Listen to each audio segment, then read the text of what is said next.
आहे की नाही. आज रक्षाबंधन, हा प्रत्येकीने आज आपल्या भावाला राखी बांधलेली असेल, बरोबर. हा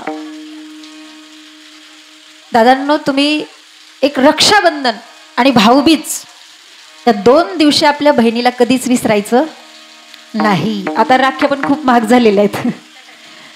आता एसटीने यायचं म्हटलं तर तिकीट सुद्धा खूप महाग झालेलं आहे, म्हणून निदान येण्या जाण्याचा तरी खर्च देत जा यांना. मी तर असे काही भाऊ पाहिलेले आहेत, बहिणीने ओवाळल्यानंतर ताटामध्ये 100 रुपये ठेकवतात आणि राखी असते 200 रुपयाची. तर थोडंसं तरी वाटलं पाहिजे, आहे की नाही. म्हणून माझी विनंती असेल आपल्याला, आणि बहिणींना सुद्धा माझी विनंती आहे, तुम्ही नवीन नाती जोडा पण जुनी नाती तोडू नका. फक्त केवळ 5-6 लाखासाठी आपल्या रक्ताच्या भावाला तोडू नका. हिस्सा टाकू नका भावाच्या प्रॉपर्टीमध्ये, अजिबात हिस्सा टाकायचं नाही. माझी विनंती आहे प्रत्येक बहिणीला. ज्यावेळेस बहीण भाऊ लहान होते, लहान असताना त्या बहिणीला जर कोणी चॉकलेट दिली तर ती बहीण स्वतः एकटी खात नव्हती, घरी पळतच यायची, आपल्या ओढणीने ती चॉकलेट अशी तिचा तुकडा करायची आणि त्या चॉकलेटचा अर्धा तुकडा आपल्या भावाला द्यायची आणि अर्धा तुकडा स्वतः खायची, आहे की नाही. म्हणून आपण एका उदरामध्ये राहिलो ना बहीण भाऊ, एका पोटात, एका हाडा मांसाचे, एका रक्तापासून आपण निर्माण झालो बहीण भाऊ. म्हणून प्रत्येकाला विनंती आहे, आपलं रक्ताचं नातं पैशासाठी तोडू नका. मी का सांगते, कारण आज रक्षाबंधन आहे.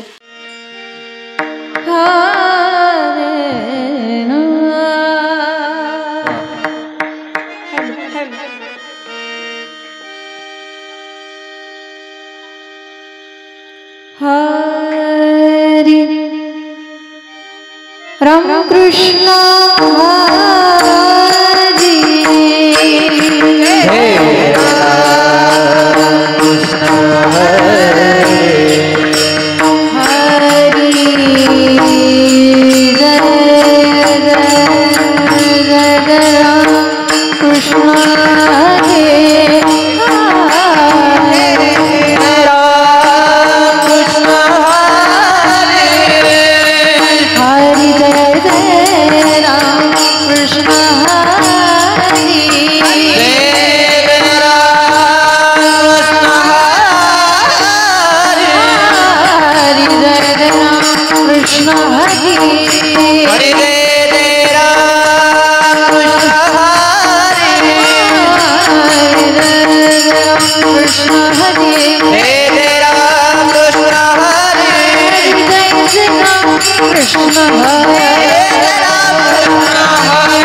रूप पाहता लोचने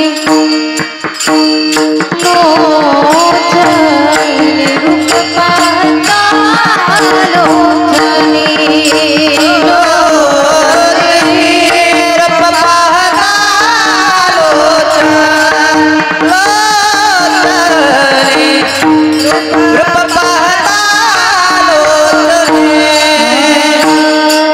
लोचने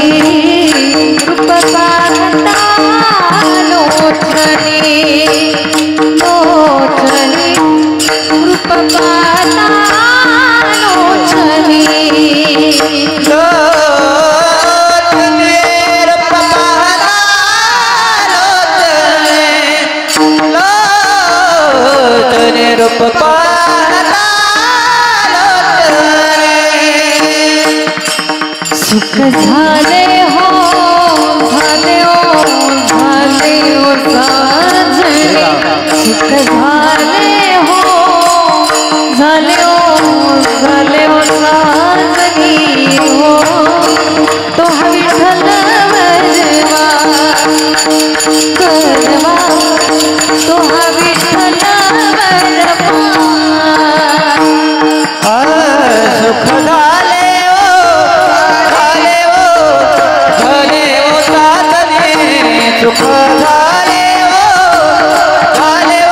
झाले ओ साजनी तो हा विठ्ठल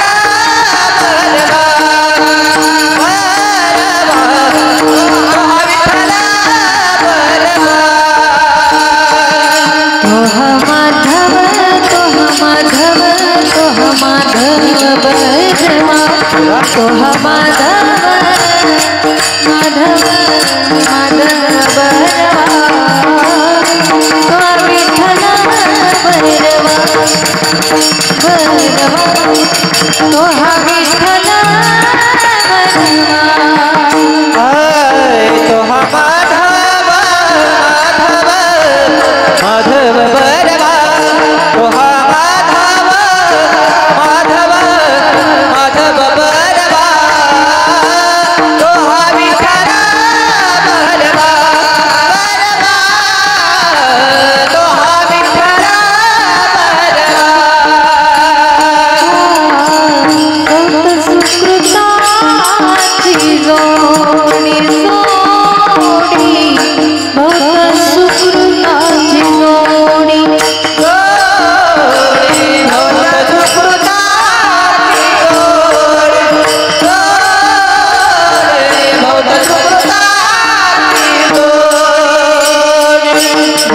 विठ्ठले विठ्ठले विठ्ठले आवडे म्हणून विठ्ठली विठ्ठली विठ्ठले आवडी हो तो हा विठ्ठल बरवा बरवा तो हा माधव बरवा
रघुमा देवी तो हा विठ्ठल भैरवा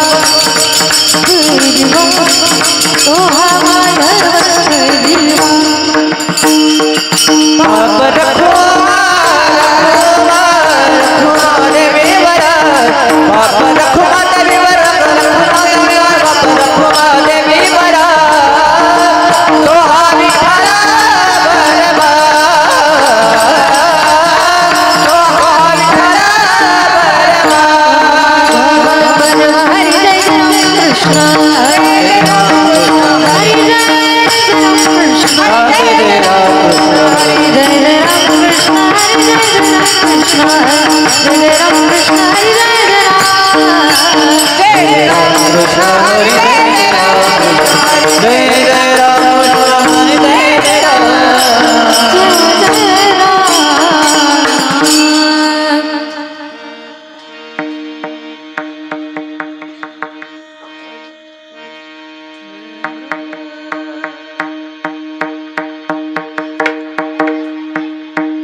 उजळले भाग्य आता उजळले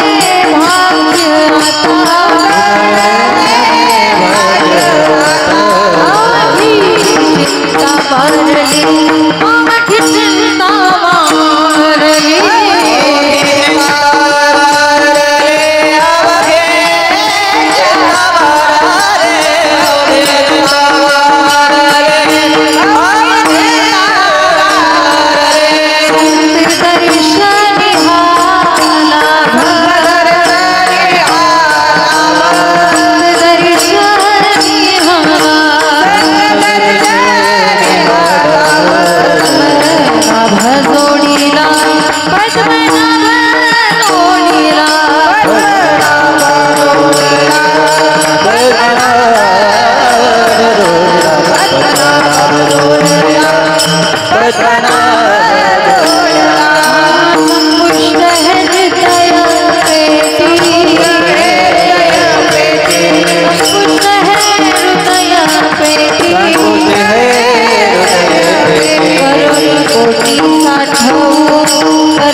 उजळले भाग्य आता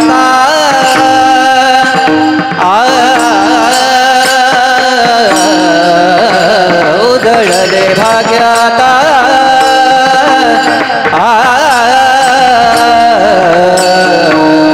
उजळले भाग्य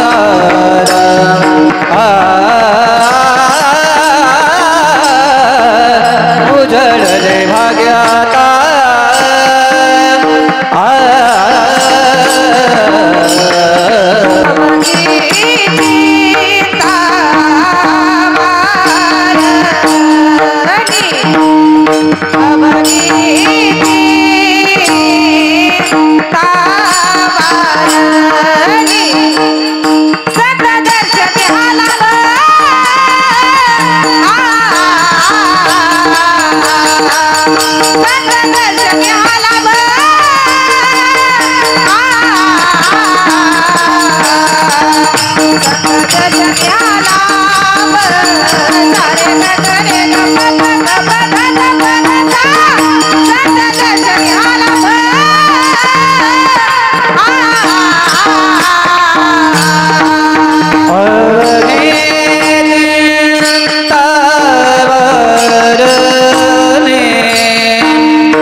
दर्शने हाला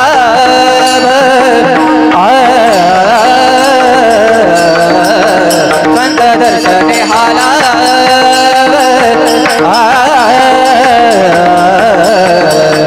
संत दर्शने हाला बरा बरा संत दर्शने हाला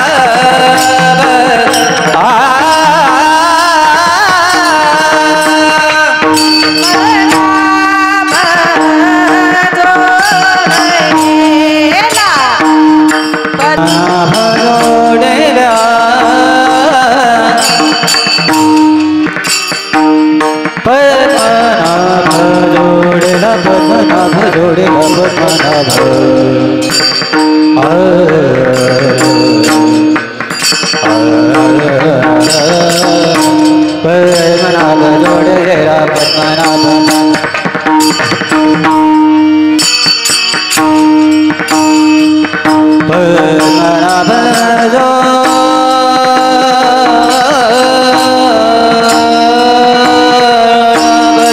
जोडे पद्मनाभ जोडे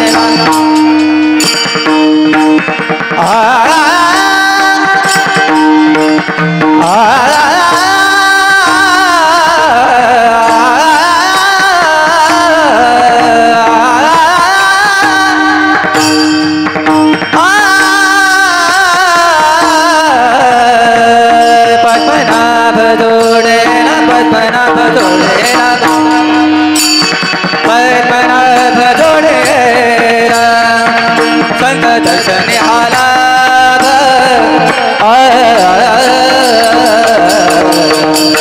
संत दर्शने हाला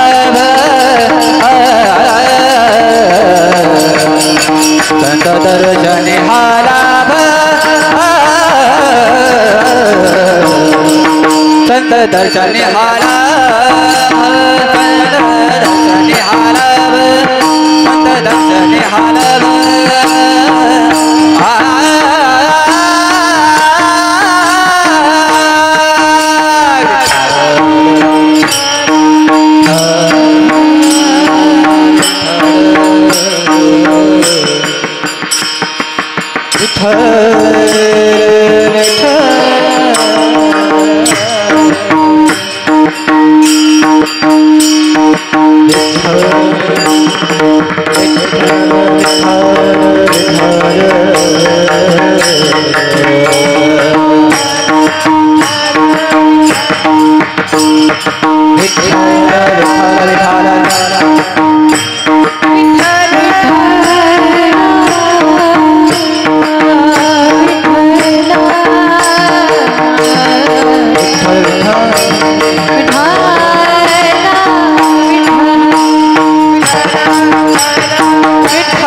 हाला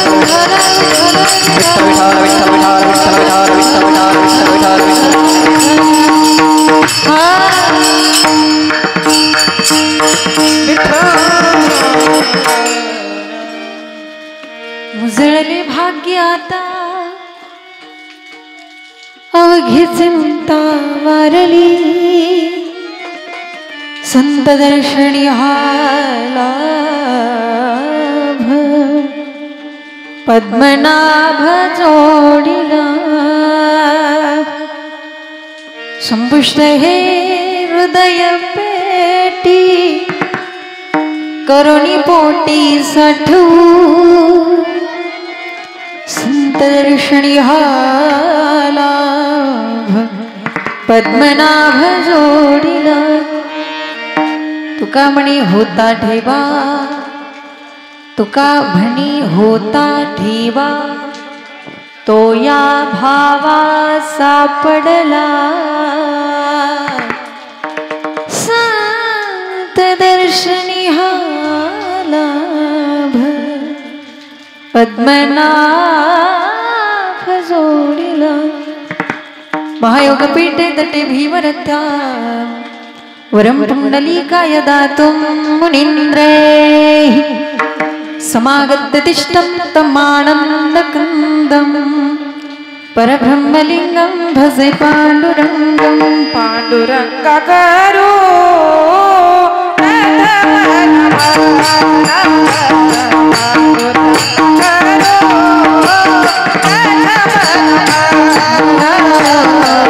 पांडुरंग करो प्रथम नमन पांडुरंग करो प्रथम नमन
पांडुरंगा गुरु प्रथम नवन दुसरे चरण संताची त्यांच्या कृपादाने कथेचा विस्तारू बाबाजी सद्गुरु दास तुका जयांची केली स्मरण होय सकल विद्याचे अधिकरण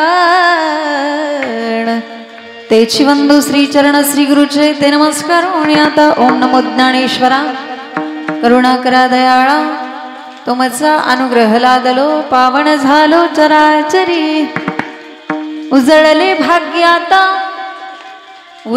भाग्याता अवघी चिंता मारली संत दर्शनी हा लाभ पद्मनाभ जोडिला विठ्ठल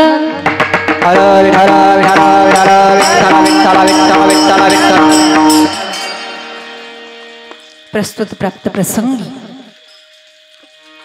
प्राप्तस्थळी कीर्तन रूपी सेवेकरता घेतलेला भंग वारकरी संप्रदायाच्या कलशस्थानी विराजमान असणारे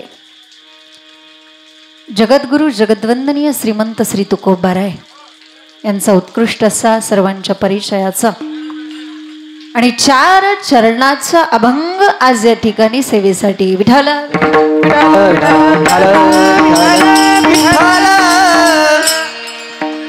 अभंगावरती बोलण्यापूर्वी थोडासा परिहार तो असा,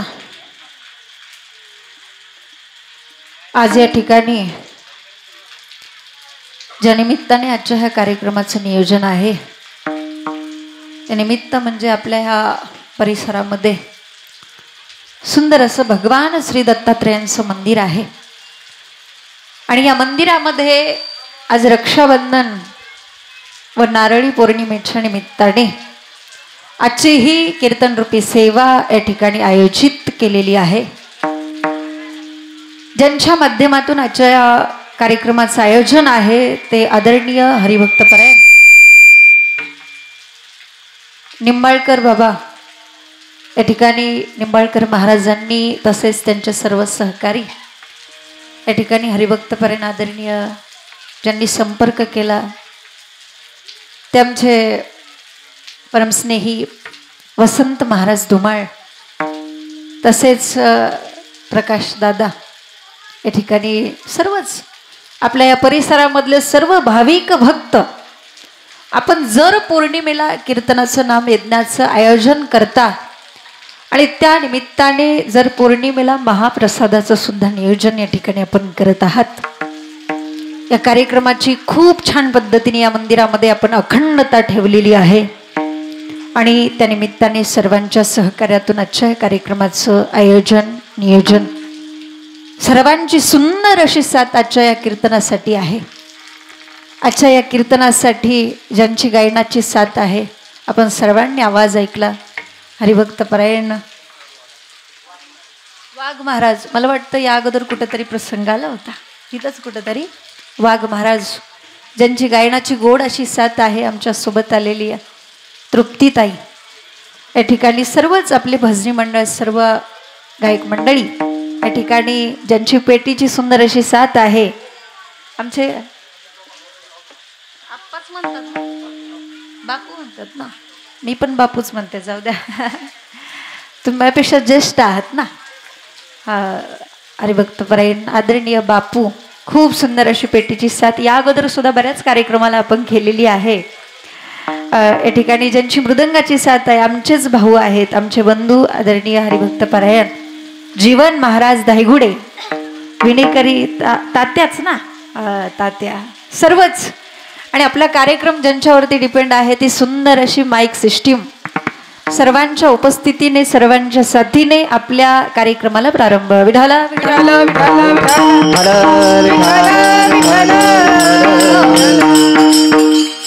आणि ज्याची आपल्याला प्रत्येकाला गरज आहे आणि जास्तीत जास्त करून शेतकऱ्याला गरज आहे, अशा वरुण राजाची सुद्धा हजेरी लागलेली आहे. नेमकं कीर्तन सुरू झालं आणि वरुण राजाचं सुद्धा आगमन झालेलं आहे आपल्या कीर्तनाला, आहे की नाही.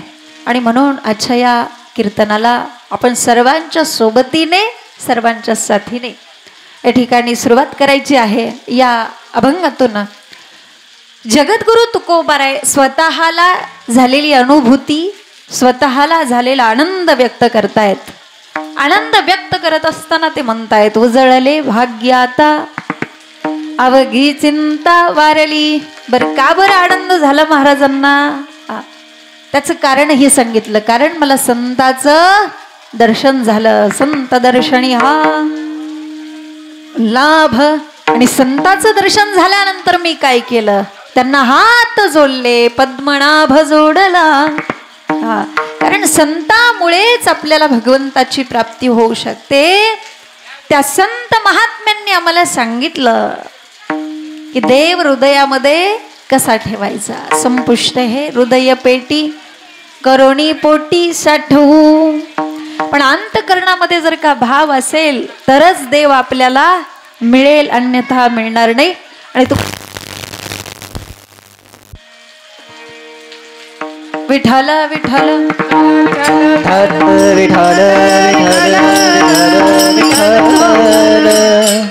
तुकोबाराय म्हणतात, हा भावरूपी ठेवा आमच्याकडे होता म्हणून तो आम्हाला सापडला. तुका म्हणे होता ठेवा तो या भावा सापडला. कोणामुळे सापडला? संत दर्शनी हा लाभ, पद्मनाभ जोडला. हा झाला अभंगाचा शब्दशः भावार्थ. कीर्तन संपलं, आहे की नाही. अभंगावरती आपल्याला थोडं पुढं सरून बसा. इथं जागा आहे. इथं पुढच्या माता भगिनी इथं पुढे येऊन बसा. बरं, तुम्ही उठून या पुढं. बाबा तुम्ही पण पुढे, जागा ठेवू नका मध्ये, या पुढं सगळेजण पुढे सरून बसा.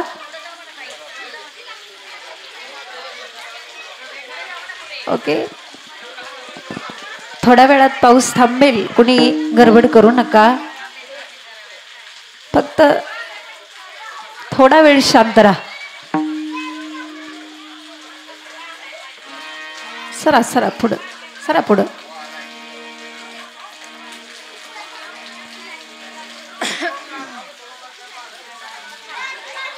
सगळे पुढे सरून बसा. मध्ये कुणी जागा ठेवू नका.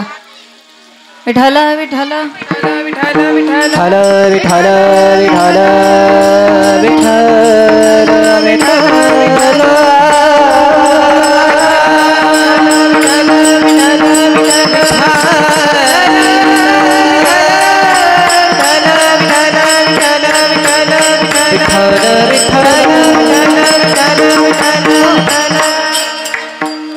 कुणी गोंधळ करू नका. आमचे काका तिथं धरून बसलेले आहेत, ते तुम्हाला पाऊस लागू नये म्हणून, तरी तुम्ही गोंधळ करताय.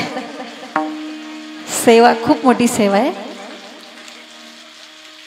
शांत राहा. उजळले भाग्य आता अवघी चिंता वारली. संत दर्शनी हा लाभ, पद्मनाभ जोडला. अभंगाची भूमिका पहिल्यांदा लक्षात घेऊ. अभंगाची भूमिका अशी आहे, ज्यावेळेस जगद्गुरु तुकोबाराय ओतूर या ठिकाणी गेले ज्या वेळेस जगद्गुरु तुकोबाराय कुठे गेले, ओतूर या गावी गेले आणि त्या ठिकाणी गेल्यानंतर ते एका तुळशी वृंदावनावरती झोपले.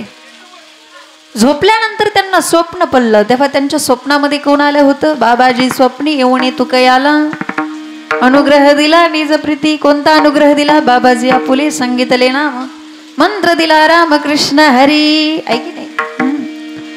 ज्यावेळेस तुकोबाराय स्वप्नातून जागे झाले आणि त्यांच्या लक्षात आलं की माझ्या स्वप्नामध्ये काही साधी व्यक्ती आलेली नव्हती, तर साक्षात संतांचा साक्षात्कार मला झाला. ही गोष्ट जेव्हा तुकोबारायांच्या लक्षात आली त्यावेळेस तुकोबारायांना एवढा आनंद झाला की त्या आनंदाच्या भरात तुकोबाराय म्हणतात, उजळले भाग्याता अवघी चिंता वारली. ही आपली एक परीक्षा आहे असं समजा. ऐकी नाही. तुमची श्रवण शक्ती किती आहे? जनक राजाचं उदाहरण सगळ्यांना माहिती आहे. जनक राजाच्या नगरीला आग लागली होती. काय झालं होतं? आग. आणि जनक राजा कथा श्रवण करत होते आणि त्या आगीमध्ये जनक राजाचा एक पाय जळत होता, तरी पण जनक राजा थोडे सुद्धा विचलित झाले नव्हते. मला असं वाटतं आपल्या केसाला सुद्धा अजून धक्का लागलेला नाही, म्हणून शांतता राखा. विठाल विठाल विठाल विठाल विठाल विठाल विठाल विठाल.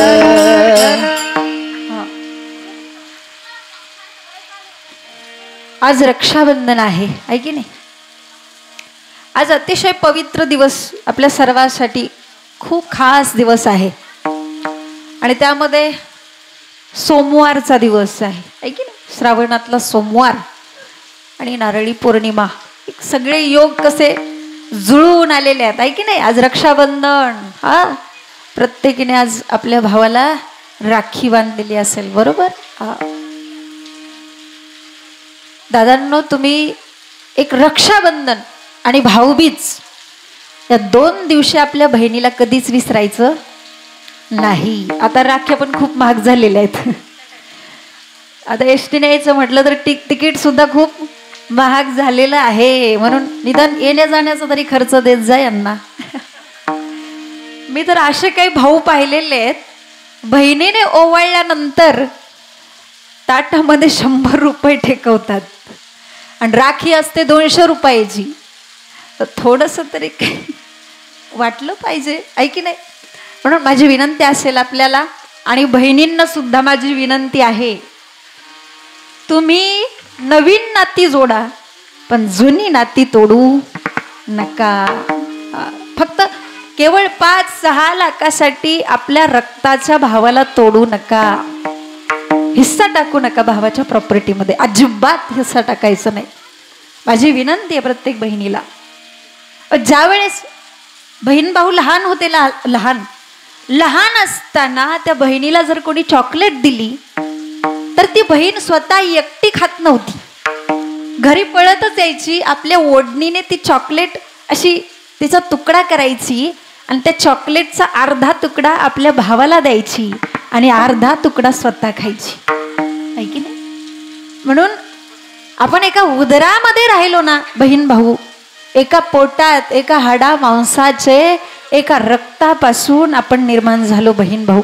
म्हणून प्रत्येकाला विनंती आहे, आपलं रक्ताचं नातं पैशासाठी तोडू नका. मी काय सांगते, कारण आज रक्षाबंधन आहे. आपली नाती आपण जिवंत ठेवली पाहिजे, लक्षात घ्या. आणि म्हणून खऱ्या अर्थाने आजचा हा दिवस सुंदर आहे. आजी सुनियाचा दिन वर्षे,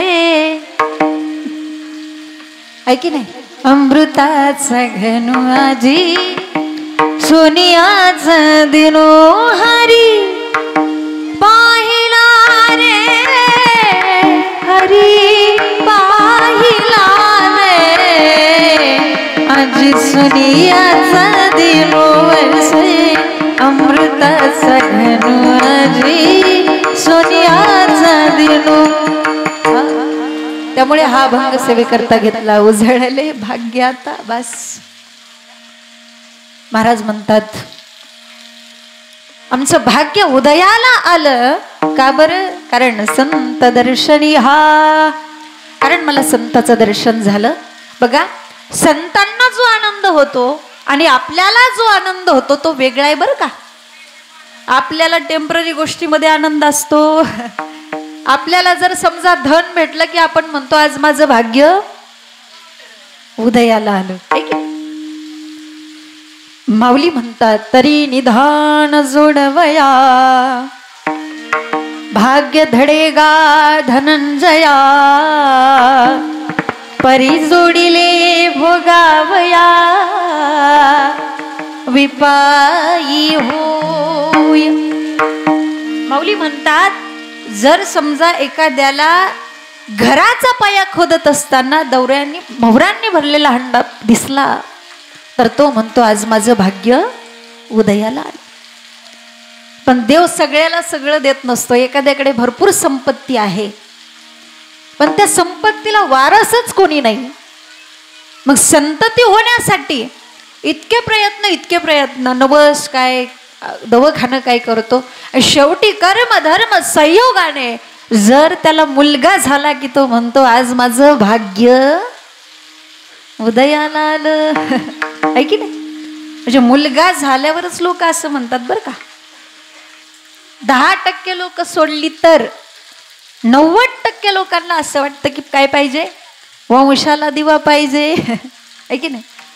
पण वंशाचा दिवा पुढं किती दिवे लावणार आहे.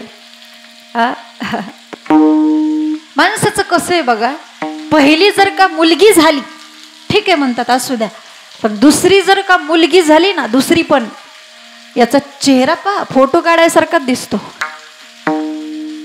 म्हणजे मला हे योग्य वाटत नाही. मी असं म्हणत नाही की मुलगा नसावा, मुलगा पण असावा, पण मुलगा होण्याकरता तुम्ही मुलीला का मारता हा माझा तुम्हाला प्रश्न आहे. मुलगा होण्याकरता मुलीला मारू नका. मुलगा पण असला पाहिजे, मुलगी पण असली पाहिजे. आपल्याला आज जर बहीण नसती तर आपल्याला राखी बांधायला कोण आहे? नाही. आजचा सण साजरा झाला असता का? नाही. लक्षात घ्या, इतक्या स्त्रीभ्रूण हत्या झाल्या आणि आज त्याचा परिणाम इतका वाईट झाला.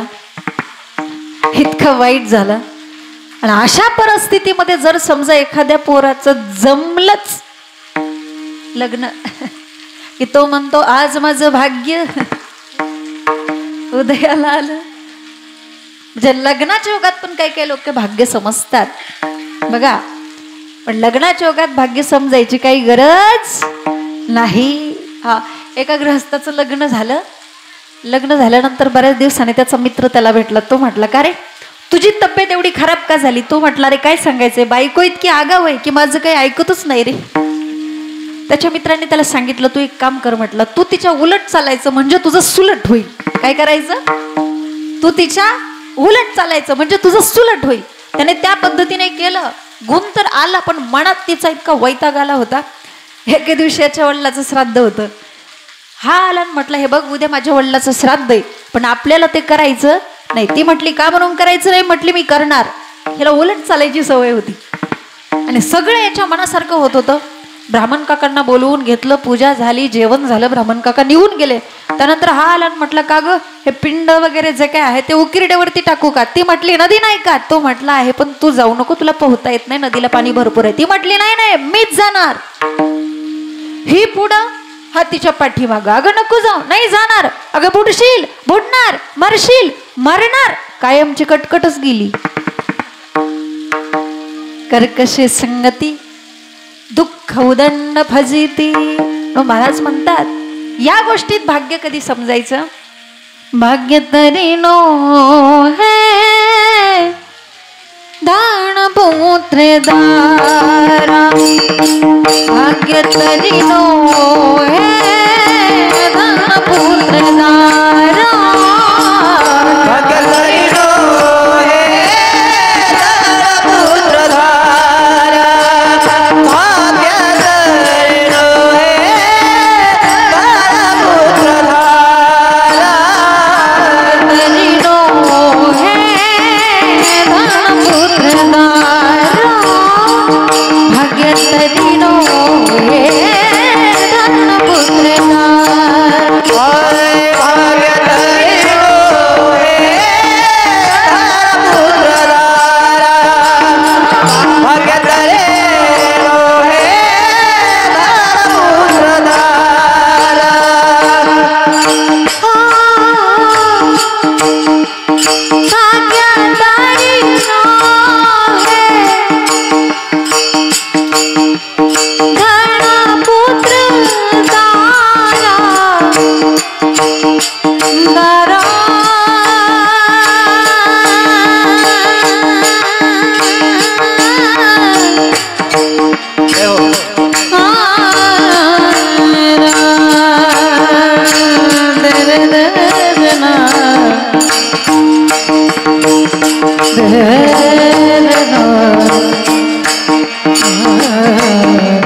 तरी नोहे धनपुत्र दारा निकटवास बरा संतापाई. महाराज म्हणतात कोणत्या गोष्टीमध्ये भाग्य समजायचं नाही. धन, पुत्र आणि दारा या 3 गोष्टीमध्ये आपण आपलं भाग्य समजायचं नाही. तुम्ही म्हणाल महाराज ह्या 3 गोष्टी असल्याशिवाय तर आमचा प्रपंच होतोय का?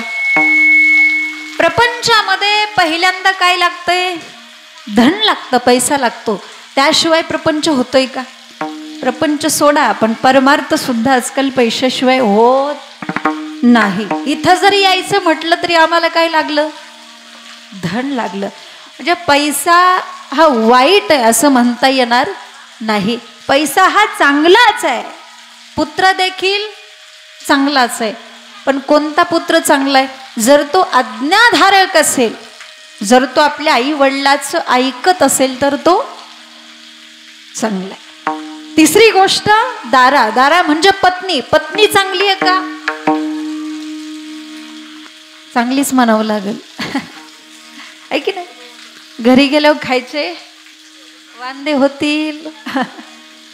सगळ्या गोष्टी चांगल्याच आहेत. पण महाराज म्हणतात या गोष्टी भाग्य समजण्यासारख्या नाही.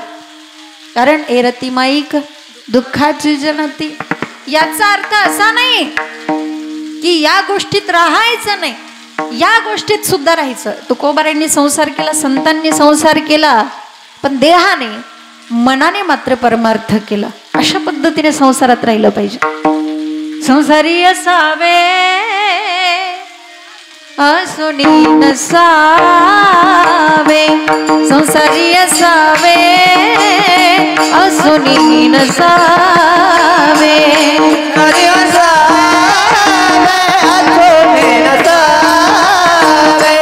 संसारी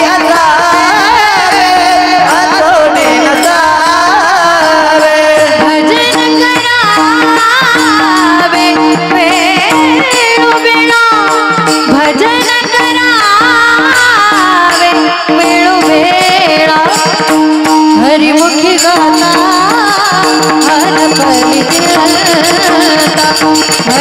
गाता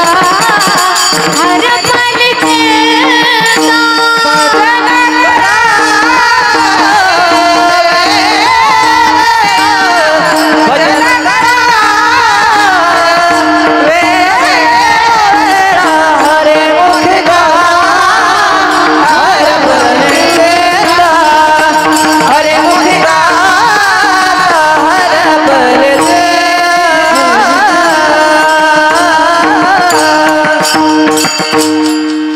संसारामध्ये कसं राहिलं पाहिजे महाराज सांगतात. संसारी असावे असुनी नसावे.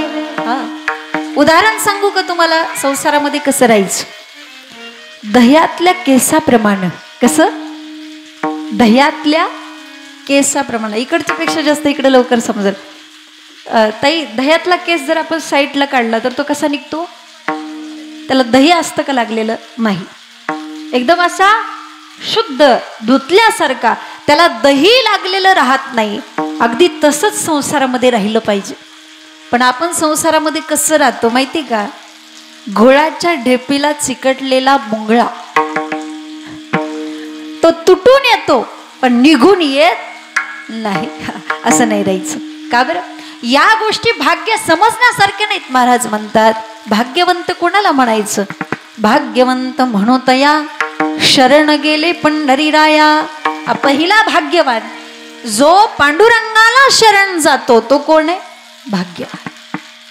दुसरा भाग्यवान त्याला म्हणायचं कोणाला? ज्याला ह्या संसारामध्ये जन्म भेटला तो पण कोण आहे? भाग्यवानच. अहो संसार करण्याच्या निमित्ताने का होईना परंतु परमार्थ करता येतो, जन्माचं सार्थक करता येतं. संसारामध्ये आपल्याला जन्म भेटला, भगवान परमात्म्याने आपल्याला हा देह दिला नाही का? फक्त देहच नाही दिले, इंद्रिय हात पाय कान डोळे मुख बोलाया वचन, जेने तू जोडसी नारायण, नासे जीव पण भाव रोग, दिले इंद्रिय हात पाय कान डोळे मुख बोलाया वचन, डोळे मुख बोलाया वचन. हे तोंड सगळ्यात महत्वाचं. तोंड कशासाठी दिलं? कोण म्हणतंय जेवायसाठी दिलंय? अहो फक्त जेवण्यासाठी बोलण्यासाठी हे तोंड दिलं नाही तर कशासाठी? त्याचं नामस्मरण करण्यासाठी. देवे दिला देह भजना गोमटा, तोया झाला फाटा बाधिकेचा. पण ज्या तोंडात कधी देवाचं नावच येत नाही त्याला तोंड म्हणायचंच कसं? नामाविन मुख सर्पाचे ते देव. साधी सोपी गोष्ट आहे. ज्या माणसाला तोंड आहे बरं का, ज्या माणसाला तोंड आहे तोच देवाचं नाव घेईल ना. आता ज्याला नाहीच काय तोंड तो कशाला देवाचं नाव घेईल? साधी सोपी गोष्ट आहे. ज्या माणसाला डोकं आहे तोच माणूस डोक्यावरती टोपी घालेल ना. तर ज्याला नाहीच काय, म्हणजे टाळकऱ्यांचं सांगते मी, नाहीतर तुम्हाला वाटेल आमचं सांगते काय. टाळकऱ्यांचा नियम आहे, टाळ घेऊन उभं राहिल्यानंतर डोक्यावरती टोपी घातली पाहिजे. ज्या स्त्रीला डोकं आहे आता नका घेऊ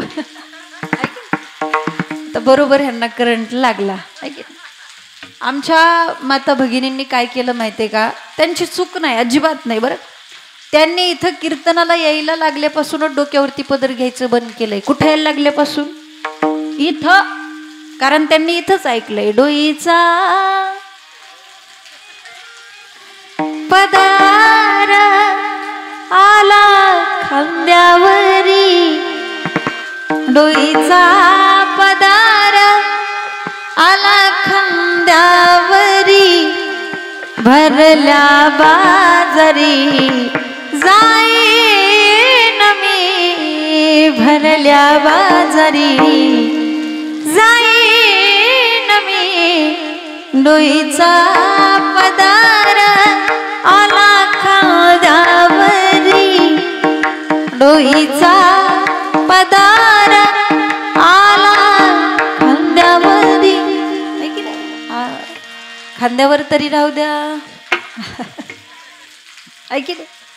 आणि म्हणून लक्षात घ्या, डोक्यावरती पदर घेतला पाहिजे.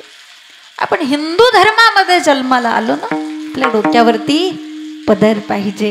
ऐकी ना. तुम्ही म्हणाल कुठं पदरात कुठं धर्म असतो का? तसं नसतं. धर्माची सुरुवात ही खरी स्त्रीपासून होत असते. डोक्यावरती पदर घेतला पाहिजे. आणि एक सांगू तुम्हाला, ज्या स्त्रीच्या डोक्यावरती असतो पदर तीच स्त्री करते आपल्या पतीचा आदर, आणि तीच खरी इंडियन मदर.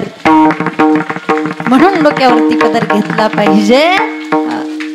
भगवान परमात्म्याने आपल्याला हा देह दिला, पण त्याचा व्यवस्थित वापर आपल्याला करता आला पाहिजे. मुखामध्ये भगवंताचं नामस्मरण घेतलं पाहिजे. या ठिकाणी येऊन कीर्तनामध्ये नाचलं पाहिजे, कारण तो भाग्यवान आहे, तो धन्य. धन्य जगी तोच एक हरिरंगी नाचे, धन्य जगी तोच एक हरिरंगी नाचे, धन्य जगी तोच एक हरिरंगी नाचे, धन्य जगी तोच एक हरिरंगी नाचे. राम कृष्ण वासुदेव सदा स्मरे वाचे, राम कृष्ण वासुदेव सदा स्मरे वाचे, राम कृष्ण वासुदेव सदा स्मरे वाचे, हो हो सदा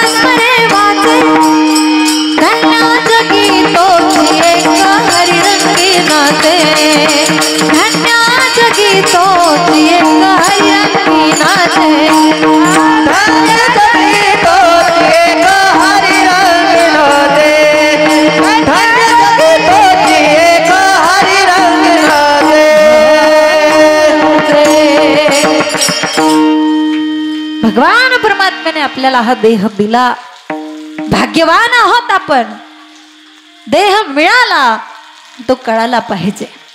दुसरा भाग्यवान मी तुम्हाला सांगितला. तिसरा भाग्यवान त्याला म्हणायचं कोणाला? काम क्रोध लोभ निमाले ठाईची अवधी आनंदाची सृष्टी झाली. ज्यांच्या अंतकरणातून काम क्रोधादी विकार निघून गेले तो पण कोण आहे? भाग्यवान. आणि चौथा भाग्यवान त्याला म्हणायचं कोणाला? ज्याला खऱ्या संताची भेट झाली. कशा? खऱ्या. कारण खऱ्या संताची भेट होणं इतकी सोपी गोष्ट नाही. बहु अवघड आहे संत भेटी, परी जग जेठी करुणा केली. कारण आज कलियुगामध्ये पोटासाठी संत झाले. कलित बहुत कीर्तनकार झाला म्हणजे तो संत झाला नाही. गळ्यामध्ये माळ घातली म्हणजे तो संत झाला नाही. गायन आलं म्हणजे तो संत झाला नाही. वादन आलं म्हणजे तो संत झालेला नाही. लक्षात. हे फक्त कलाकार एक कला आहे आणि या कलेचा वापर आम्ही चांगल्या गोष्टीसाठी करतो याचा आम्हाला आनंद वाटतो. संत बनणं इतकं सोपी गोष्ट नाहीये. माणसाने अगोदर माणूस बनलं पाहिजे. संत तर त्याच्याही पुढची पदवी आहे. लक्षात घ्या. आणि संतांचं सगळ्यात महत्वाचं लक्षण म्हणजे ज्याच्या ठिकाणी कोणताही स्वार्थ नाही त्याला म्हणायचं संत. हे लक्षण आहे. नाहीतर बघा तुम्ही अलीकडे भगवे तर ईश्वान सहज द्याचा वेश. एका एसटी स्टँडवरती एका एसटी मधून एक संन्यासी महात्मा खाली उतरले. अंगावर भगवी कपडे होती. अंगावरची भगवी कपडे बघून सगळी लोक त्यांच्या दर्शनासाठी जमा झाली. मोठी रांगच्या रांग लागली. आणि दर्शन घेत असताना एक श्रीमंत माणूस होता. त्याने खिशातली 500 रुपयाची नोट काढली, महाराजांच्या पायावर ठेवली. काय त्याच्या लक्षात आलं काय माहित, तो म्हटला महाराज ही नोट तुम्ही तुमच्या खिशात ठेवा, जर वारं फिरा आलं तर उडून जाईल. महाराज म्हटले अरे बाबा तुला दिसत नाही का मी संन्याशी, आणि संन्याशी कधीच पैशाला हात लावत नाही. तुला कळत नाही? तुला दिसत नाही मी संन्याशी? तो माणूस म्हटला महाराज मला माफ करा, मला माहिती नव्हतं. महाराज म्हटले ठीक आहे मी तुला माफ करतो, पण ही 500ची नोट तू तुझ्या हाताने माझ्या खिशात ठेव म्हणजे झालं. म्हणजे आधी म्हणतो की मी पैशाला हात लावत नाही, नंतर म्हणतो तुझ्या हाताने माझ्या खिशात.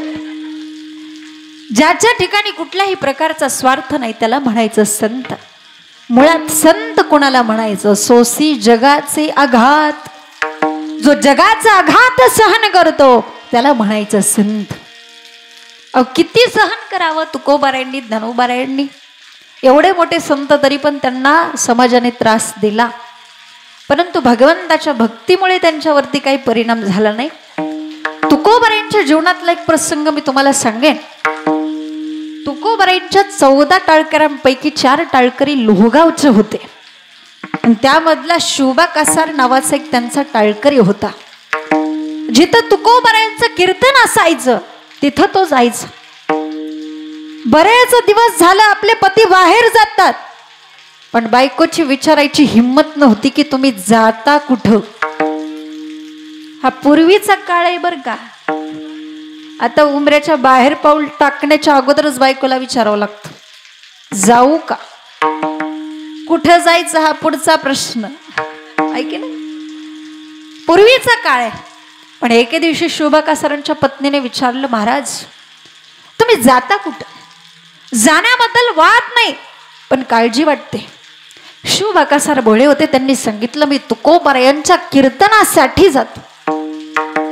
असं म्हटल्यानंतर ती बाई म्हटली ज्याला नीट संसार करता आला नाही आणि त्याच्या कीर्तनाला तुम्ही जाता. काय म्हटल्या त्या?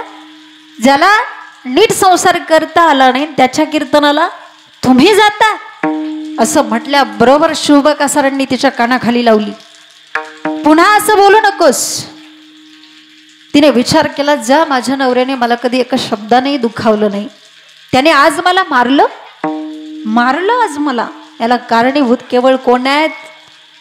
तुकाराम महाराज आहेत. मग आपण त्यांना धडा शिकवलाच पाहिजे. 2 महिने काही बोलली नाही, शांत राहिली. पण 2 महिन्यानंतर ती आपल्या पतीला म्हणाली, अहो तुकोबारायांच्या कीर्तनासाठी तुम्ही कुठेही बाहेर गावी जाऊ शकता, पण आम्हाला बाया माणसाला कुठं जाता येत नाही. मग तुम्ही काय करा, आपल्या लोहगावमध्येच तुकोबारायांचं कीर्तन घ्या ना, आपण त्यांना घरी आणू, साधू संतांना स्नान घालू, जेवण वाढू. शोभा कासार विचार करायला लागले, एवढी बिघडलेल्या डोक्याची बाई पण एवढी सुधारली कशी. म्हटले जाऊ दे, उशिरा का होईना पण डोक्यात प्रकाश पडला. म्हटले ठीक आहे. लोहगावमध्ये तुकोबारायांचं कीर्तन घेतलं. कीर्तन झालं, काकड आरती झाली. जागर झाल्यानंतर काकड आरती झाली. काकड आरती झाल्यानंतर तुकोबारायांना घेऊन शोभा कासार आपल्या घरी आले. आल्यानंतर तुकाराम महाराज स्नान करण्यासाठी बसलेले आहेत. तेवढ्या शोभा कासाराच्या पत्नीने म्हणावं, अहो साक्षात संत महात्मे आपल्या घरी स्नान करण्यासाठी आले आणि त्यांच्या स्नानासाठी उठणं नसावं. असं म्हटल्याबरोबर शोभा कासार उठणं आणण्यासाठी बाहेर गेले. पण तेवढ्यात या बाईने ते चुलीवरचं उकळलेलं पाणी माझ्या तुकोबारायांच्या अंगावरती ओतलं. माझ्या तुकोबारायांच्या अंगाचा दाह झाला, लाही लाही झाली आणि माझे तुकोबाराय धावा करू लागले. जळ माझी काया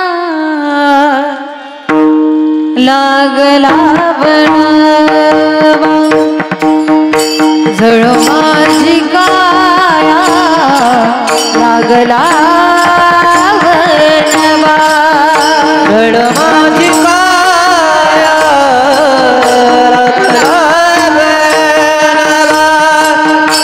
जळ माझी काया लागला वळवा, जळ माझी काया लागला वळवा, जळ माझी काया लागला वळवा, जळ माझी काया लागला वळवा, जळ माझी काया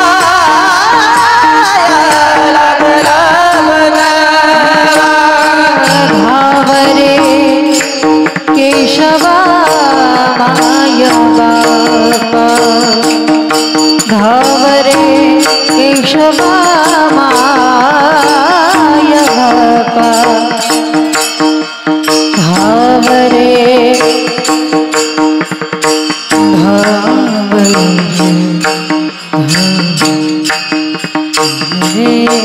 धावरे धावरे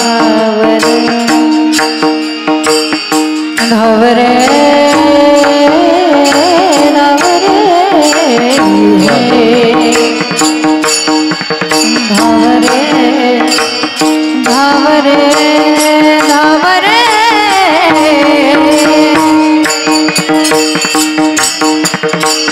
धावरे केशवा हे माय बापा, धावरे धावरे धावरे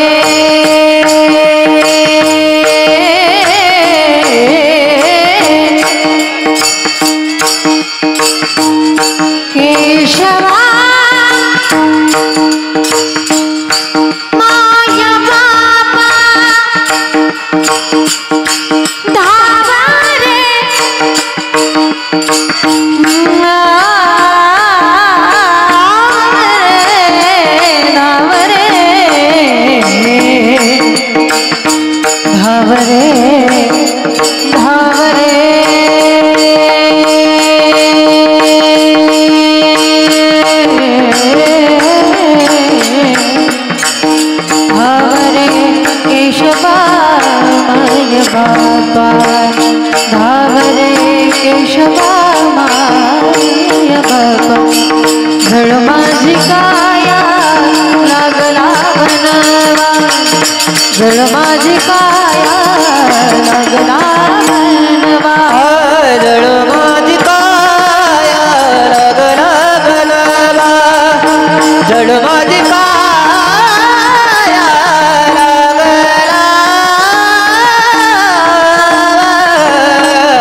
सोपं नाहीये. संत कोणाला म्हणायचं? मला सांगा, ज्या दगडाला देव बनण्याची इच्छा आहे त्याने अगोदर कुठं गेलं पाहिजे? कुठं? पाथरवटाकडे गेलं पाहिजे. पाथरवटाकडे गेला म्हणजे तो देव झाला का? नाही हो. त्या पाथरवटाने मारलेल्या त्या छन्नीचे, त्या हातोड्याचे, त्या हातोडीचे घाव त्या दगडाला सहन करावे लागतात. तेव्हा त्या दगडाला देवतेचा आकार येतो. मला सांगा, जो त्या दगडावरती घाव मारतोय तोच त्या दगडाला काय बनवतोय? व देव बनवतोय. म्हणून आपल्यावरती जर कोणी घाव मारत असेल तर त्याचे अपकार आपण कधीच मानायचे नाही. उलट समजून चालायचं की हाच आपल्याला देव बनवणार आहे. निंदा करणारी लोक पाहिजेतच. समाजामध्ये चांगल्याच लोकांची निंदा होत असते, ऐकी नाही. निंदा सहन करता आली पाहिजे. आणि जो निंदा सहन करतो तोच या जगामध्ये टिकतो. जो सहन करत नाही तो टिकत नाही. आमच्या महाराजांनी तर सांगितलं, तुम्हाला माहितीये, निंदगाचे घर असावे जिल्ह्यात. चुकलं का? कुठं? तालुक्यात? अहो शेजारीच पाहिजे, शेजारीच पाहिजे, त्याशिवाय आपल्यात प्रगती होत नाही.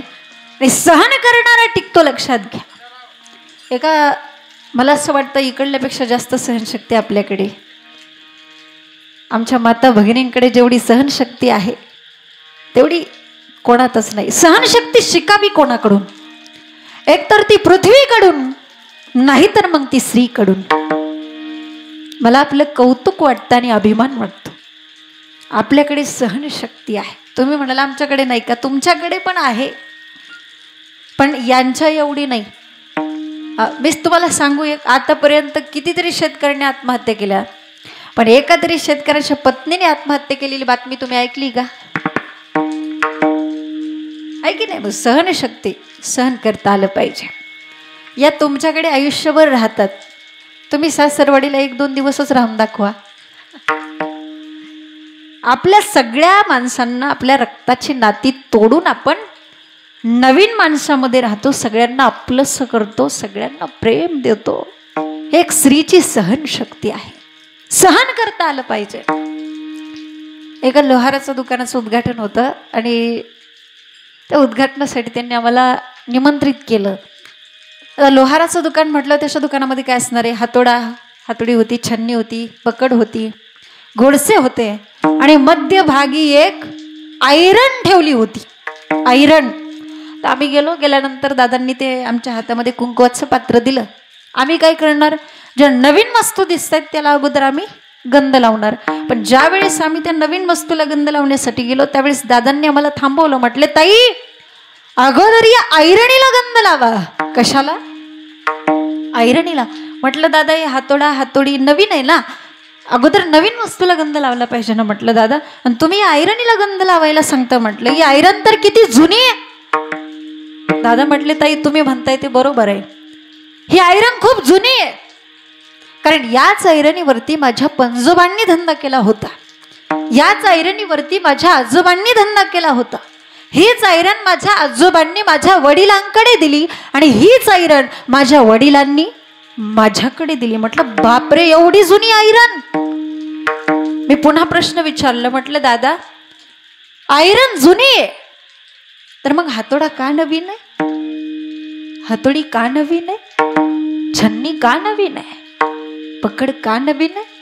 दादांनी मला सांगितलं, ताई हातोडा तुटला, हातोडी तुटली, छन्नी तुटली आणि म्हणून त्यांना नवीन आणावं लागलं. मी पुन्हा प्रश्न विचारला. म्हटलं दादा, हातोडा का तुटला? हातोडी का तुटली? छन्नी का तुटली? आणि आयरणच का टिकली? त्यावेळेस दादांनी जे उत्तर दिलं होतं ते खूप मजेशीर आणि मार्मिक उत्तर होतं. दादांनी मला सांगितलं, ताई कारण हातोडी, छन्नी, पकड हे घाव मारणार आहेत म्हणून तुटले आणि ऐरण हे घाव सहन करणारी आहे म्हणून टिकली.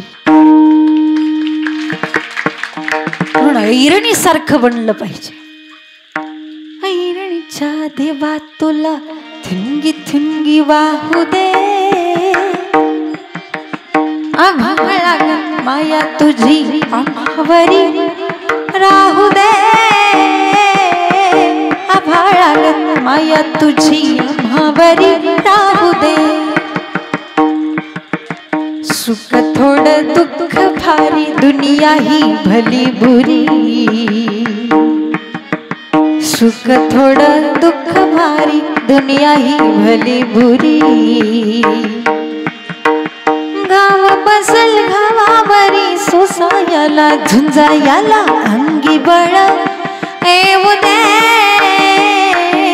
आभाळागत माया तुझी आम्हावरी राहू दे. ऐरणीच्या देवा तुला थिंगी थिंगी वाहू दे,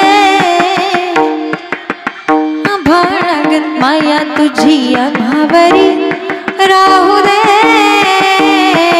आभाळागत माया तुझी आम्हावरी राहू दे. ऐरणी सारखं बनलं पाहिजे, ऐरणी सारखं बनलं पाहिजे. हे काय कुठल्या संताचं प्रमाण नाही, परंतु खूप जुनं गाणं आहे आणि जुन्यातून काहीतरी घेण्यासारखं असतं आहे की. आताच सोडा सगळं, आता घ्यायचं सोडा पण ते म्हणू सुद्धा वाटत नाही. विठाल विठाल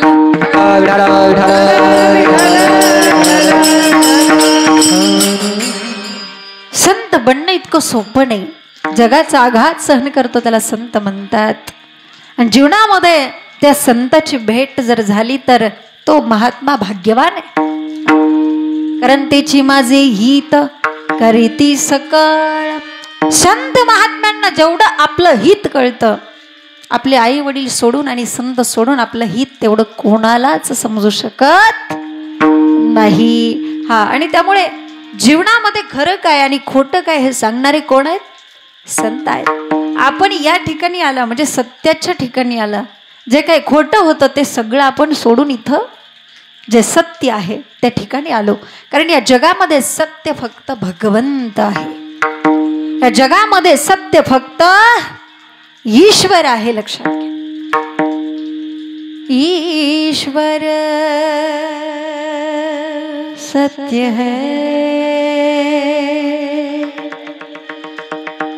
सत्य ही शिव है, शिव ही सुंदर है. जागो उठ कर देखो, जीवन जो तुजागर है. सत्यम शिवम सुंदरम, सत्यम शिवम सुंदरम, सत्यम शिवम सुंदरम. ईश्वर सत्य है, सत्य ही शिव है, शिव ही सुंदर है. सत्यम शिवम सुंदरम, सत्यम शिवम सुंदरम, सत्यम शिवम सुंदरम, सत्यम शिवम सुंदरम, सत्यम शिवम सुंदरम. रामावध में,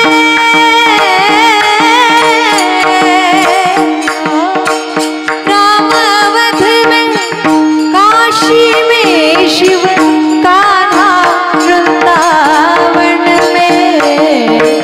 दया करो प्रभु देखो इनको, दया करो प्रभु देखो इनको, हर घर के आंगन में राधा मोहन शरणो. सत्यम शिवम सुंदरम, सत्यम शिवम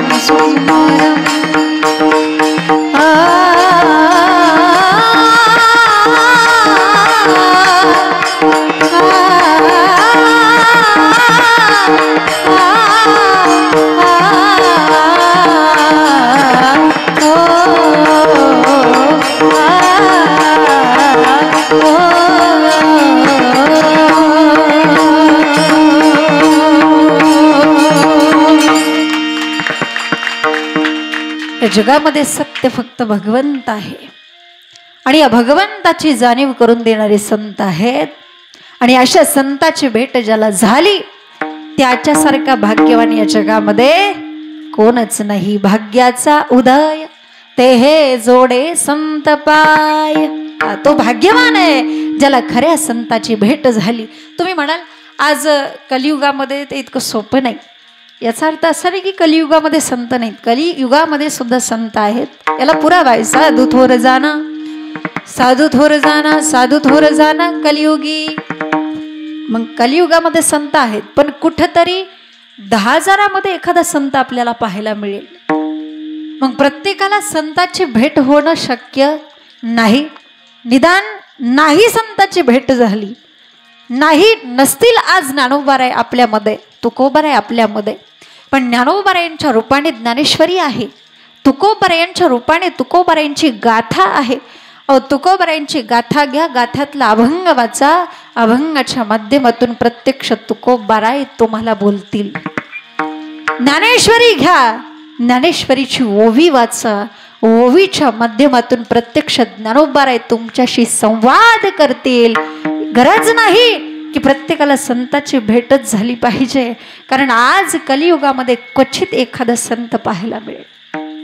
पण चुकून जर एखाद्याला झालीच तर तो भाग्यवान आहे. आणि तुकोबाराय म्हणतात, माझ्या जीवनामध्ये माझ्या स्वप्नात का होईना परंतु संतांचा साक्षात्कार मला झाला. आणि स्वप्नातून जागे झाल्यानंतर तुकोबारायांना एवढा आनंद झाला, एवढा आनंद झाला की त्या आनंदाच्या भरात तुकोबाराय म्हणतात अभंगाच्या प्रथम चरण, जळाले भाग्याचा, जळाले भाग्याचा, जळाले भाग्याचा, जळाले भाग्याचा,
महाराजांसाठी एकदा टाळ्या वाजवा. उजळले भाग्याता अवघी चिंता बारली. अभंगाच्या प्रथम चरणातून महाराज सांगतात, माझं भाग्य उदयाला आलं आणि माझी संपूर्ण चिंताच नष्ट झाली. चिंता ते पळाली गोकुळा बाहेरी, प्रवेश भीतरी केला देवे. ज्या ठिकाणी भगवंत आहे, ज्या ठिकाणी भगवंताचं चिंतन आहे त्या ठिकाणी चिंता राहीलच कशी. या ठिकाणी तुम्ही कीर्तनामध्ये आहात, कोणाच्या डोक्यामध्ये काही विचार, काही चिंता नाही. कारण भगवंताच्या नामस्मरणामध्ये तेवढी ताकद आहे. फक्त आपलं चुकतं काय, आपलं मन आपण भगवंताला देत नाही. काही लोक कीर्तनाला शरीराने येऊन बसतात, मन मात्र घरी. तशी चिंता जाऊ शकत नाही. गोकुळामध्ये भगवान श्रीकृष्ण बासरी वाजवायचे, पण तो बासरीचा आवाज गोकुळातल्या प्रत्येक गोप गवळींना जात होता का? नाही. तर ज्या गवळणी त्याच्यावरती खरं प्रेम करायच्या फक्त त्यांनाच तो आवाज जायचा. लक्षात, एवढं त्या भगवंताच्या भक्तीमध्ये रममाण होता आलं पाहिजे. मैं तो सुध बुध कोई तेरे प्यार में, मैं तो सुध बुध खोई तेरे प्यार में, सब कुछ भूल गई तेरे संसार में, सब कुछ भूल गई तेरे संसार में. जोत जला दे प्रीत लगा दे, जोत जला दे प्रीत लगा दे, गले से लगा ले मुरली वाले हो बंसी वाले, मुरली वाले हो बंसी वाले, मुरली वाले हो बंसी वाले हो, बंसी वाले, मुरली वाले हो बंसी वाले.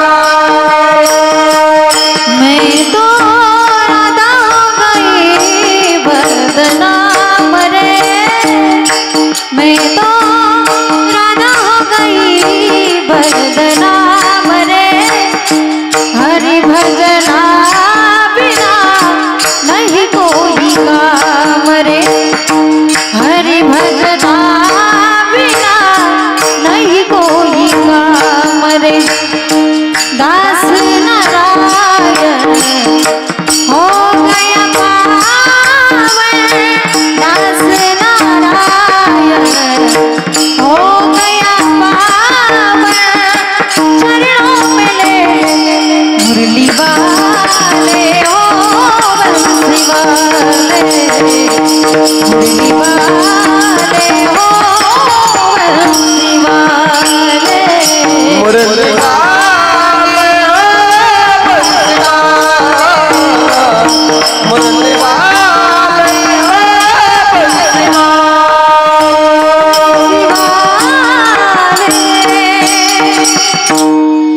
एवढं त्या भगवंताच्या भक्तीमध्ये रममाण होता आलं पाहिजे. भगवंताचं चिंतन करा, चिंता राहणारच नाही. पण भगवंताच्या चिंतनापासून दूर जा, चिंता जवळ आल्याशिवाय राहणार नाही. हा, म्हणून माणसाच्या जीवनामध्ये चिंता असण्याचं कारण सोपं आहे. त्या गोष्टीमध्ये माणूस समाधानी राहत नाही. खरंय ना, अपेक्षा वाढतच राहते, आहे की नाही. हा, 2 चाकी असली की वाटतं 4 व्हीलर पाहिजे, 4 व्हीलर असली की वाटतं त्याच्यापेक्षा चांगली पाहिजे, म्हणजे अपेक्षा वाढत जाते.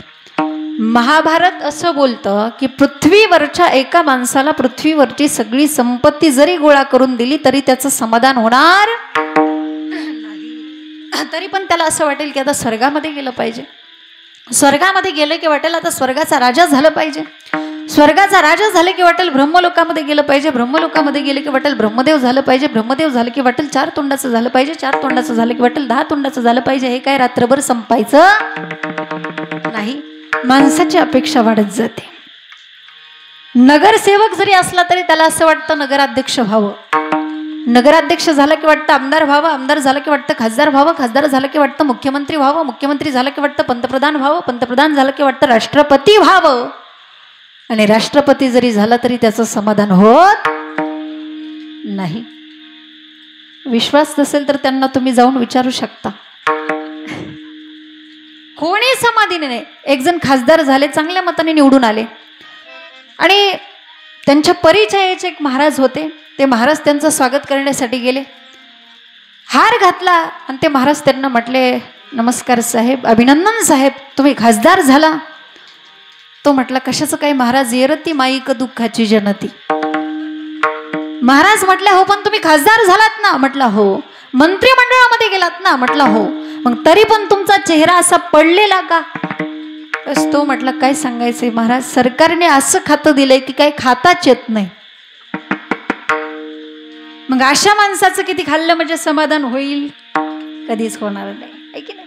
मग समाधान कोणत्या गोष्टीमध्ये? वैष्णवा संगती सुख वाटे जीवा, वैष्णवा संगती सुख वाटे जीवा, वैष्णवा संगती सुख वाटे जीवा, वैष्णवा संगती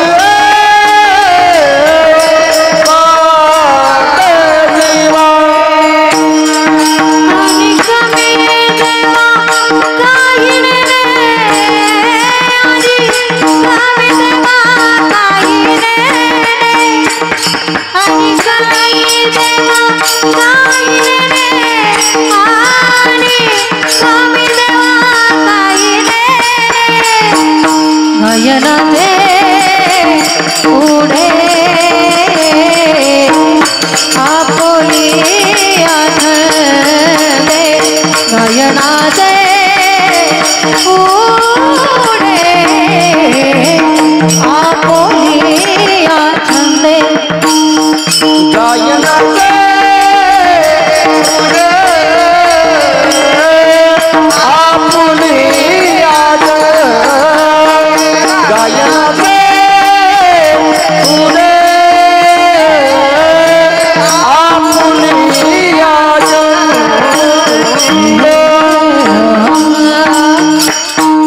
वैष्णवा संगती सुख वाटे जीवा आणि कमी देवा काही नेने. म्हणून वैष्णवांचा संतांचा संग जीवनामध्ये घडणं हे भाग्याचं लक्षण आहे. त्याचं भाग्य उदयाला आलं, पण संतांचं दर्शन झाल्यानंतर, संतांचा संग झाल्यानंतर काय फायदा होतो, काय लाभ होतो, तर अभंगाच्या द्वितीय चरणामध्ये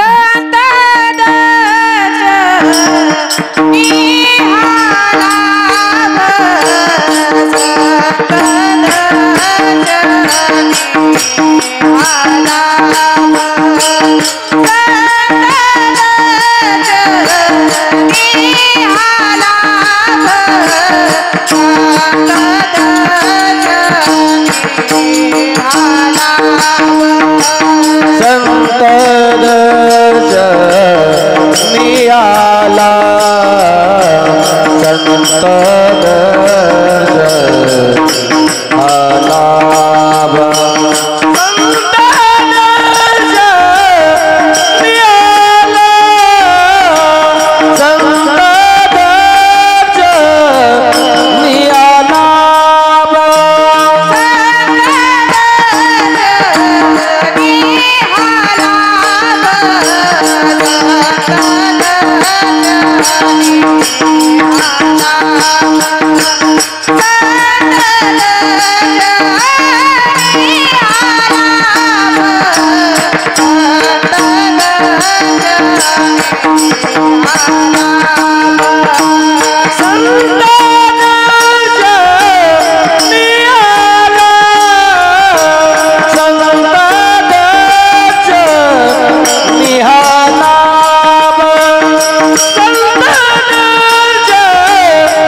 संत दर्शनी हा लाभ पद्मनाभ जोडिला. मला संतात, ज्याला संताचं दर्शन झालं त्याला लाभ झाला. आता संत दर्शनाचा लाभ म्हणजे काय हा पहिला प्रश्न आहे. एकदा नारद मुनींनी भगवान विष्णूला विचारलं, देवा संत दर्शन झाल्यानंतर काय फायदा होतो, कोणता लाभ होतो. त्यावेळेस भगवान विष्णूने सांगितलं की महाराज तुम्ही हा प्रश्न एका गटरीतल्या किड्याला जाऊन विचारा. कोणाला? किड्याला. नारद मुनी आले, त्या किड्याला विचारलं, बाबा संत दर्शन झाल्यानंतर काय फायदा होतो, कोणता लाभ होतो. तो किडा जाग्यावरतीच गतप्राण झाला, मरून गेला. नंतर 2 दिवसांनी नारद मुनींना भगवान विष्णूने सांगितलं, आता जा आणि आता हाच प्रश्न एका सरड्याला जाऊन विचारा. कोणाला? सरड्याला.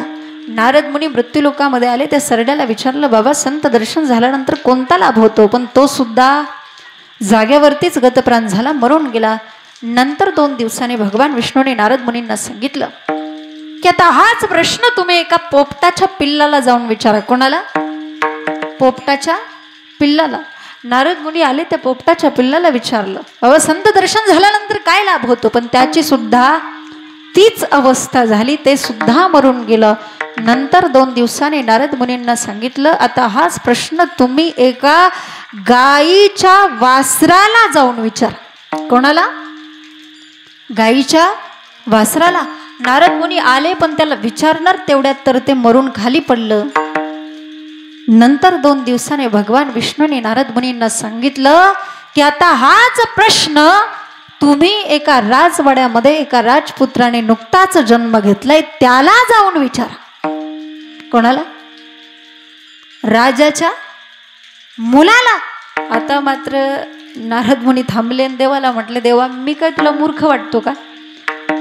कारण आतापर्यंत हा प्रश्न ज्यांना विचारला होता त्यांची काय अवस्था झाली, ते मरून गेले. आणि हा जर का राजाचा मुलगा मेला तर माझी काय दशा होईल, राजा मला जिवंत ठेवणार नाही. भगवान विष्णू म्हटले, तुम्ही घाबरू नका, तुम्ही निर्धास्त जा, तुम्हाला तुमच्या प्रश्नाचं उत्तर मिळेल. नारद मुनी घाबरत घाबरत राजवाड्यामध्ये आले. आल्यानंतर राजाने त्यांची मस्त व्यवस्था केली, पूजा केली, बसायला पाट दिला. आणि हळूच नारद मुनी त्या पाळण्याजवळ गेले आणि त्या नुकत्याच जन्म घेतलेल्या बालकाला विचारलं, बाळ संत दर्शन झाल्यानंतर काय लाभ होतो. तेव्हा ते नुकतंच जन्म घेतलेलं बालक बोलायला लागलं, ब्रह्मऋषी पहिल्यांदा तुम्हाला इथं कोणी पाठवलं त्यांना घेऊन या, मग तुम्हाला मी सांगतो. नारद मुनींना तर आश्चर्यच वाटलं, पण आनंदही झाला. नारद मुनी भगवान विष्णूला घेऊन त्या ठिकाणी आले. तर मला सांगा राजाला किती आनंद झाला असेल. साक्षात जगाचा बाप ब्रह्मांड नायक आपल्या घरी. आणि मग ते बालक बोलायला लागलं, ब्रह्मऋषी मी पहिल्यांदा एका गटरीतला किडा होतो. कोण होतो? किडा होतो. पण तुमचं दर्शन झालं म्हणून मी सरडा झालो. नंतर तुमचं दर्शन झालं, मला त्या योनीतून बढती मिळाली, मी पोपट झालो. नंतर तुमचं दर्शन झालं, मला उच्च पदवी मिळाली, मी वासरू झालो. आणि नंतर तुमचं दर्शन झालं, मला अति उच्च पदवी मिळाली, मी मानव झालो. माझं एका मानव देहामध्ये पदार्पण झालं, माझं जन्म मरण संपलं, मी कृतार्थ झालो. हा काय? संत दर्शनी हा लाभ पद्मनाभ जोडला. जीवनामध्ये भगवंताची प्राप्ती जर करायची असेल तर हरिप्राप्तीशी उपाय धरावे संताचे ते पाय. परंतु त्याकरता तुम्हाला संतांवरती विश्वास ठेवावा लागेल, देवावरती विश्वास ठेवावा लागेल. प्रत्येकाच्या हृदयामध्ये भगवान परमात्मा अंश रूपाने आहे, फक्त त्याची प्राप्ती करून घ्यायची. सर्वा घटी राम देहा देही एक. हा, पण देवाला नाही मानणारे काही लोक आहेत. ते म्हणतात जगात देवच नाही तर आम्ही विश्वास का ठेवायचा, आम्ही त्याचं नामस्मरण का करायचं, आम्ही संतांची वचनं आम्ही कीर्तनं का ऐकायची. जगामध्ये देव आहे तर तो दिसला असता. अरे पण देव मिळवण्यासाठी त्याला हित ते करावे, देवाचे चिंतन करोनिया मन शुद्ध भावे. एका माणसाने देव नाही या विषयावर 1 तास व्याख्यान दिलं. किती? 1 तास. आणि लोकांना सुद्धा ते इतकं आवडलं, इतकं पटलं. 1 तास नुसत्या टाळ्या चालू होत्या. व्याख्यान झाल्यानंतर मी त्यांच्याकडे गेले. म्हटलं, नमस्कार साहेब, आपण काय करता? म्हटले, मी प्राध्यापक आहे. म्हटलं, अरे वा, प्राध्यापक आहात आणि व्याख्यान पण किती छान करता, आणि ते पण देव नाही या विषयावरती तुम्ही बोलला. लोकांना सुद्धा ते किती आवडलं, किती पटलं. एवढं तुम्हाला जमतं तरी कसं बोलायला? तो म्हटला, काय नाही, देवाची कृपा. म्हणजे परत आला कुठं? संत आपल्याला सांगतात, देव आहे, देव आहे, देव आहे, देव आहे, देव आहे, देव आहे, देव आहे, देव आहे. हृदया मंदिरी शोधून पाहे, हृदया मंदिरी शोधून पाहे. देव नटला नाना पारी, देव नटला नाना परी, देव नटला नाना परी, देव नटला नाना परी. संत सांगतात, देव आहे, देव आहे. कुठं आहे? हृदया मंदिरी शोधून पाहे, हृदया मंदिरी शोधून पाहे. देव आहे, देव आहे, देव आहे, देव आहे. देव आहे, प्रत्येकाच्या हृदयामध्ये आहे. मग आतापर्यंत देवाला कोणी हृदयात ठेवलंय का? देवाला हृदयामध्ये ठेवता येतं का? आणि देवाला हृदयामध्ये कसं ठेवायचं? आतापर्यंत बऱ्याच संत महात्म्यांनी देवाला हृदयात ठेवलं. जसं की सावता महाराजांनी साठविला हरी जेही हृदय मंदिरी. जसं की भक्त हनुमंतरायांनी सुद्धा श्रीराम जानकी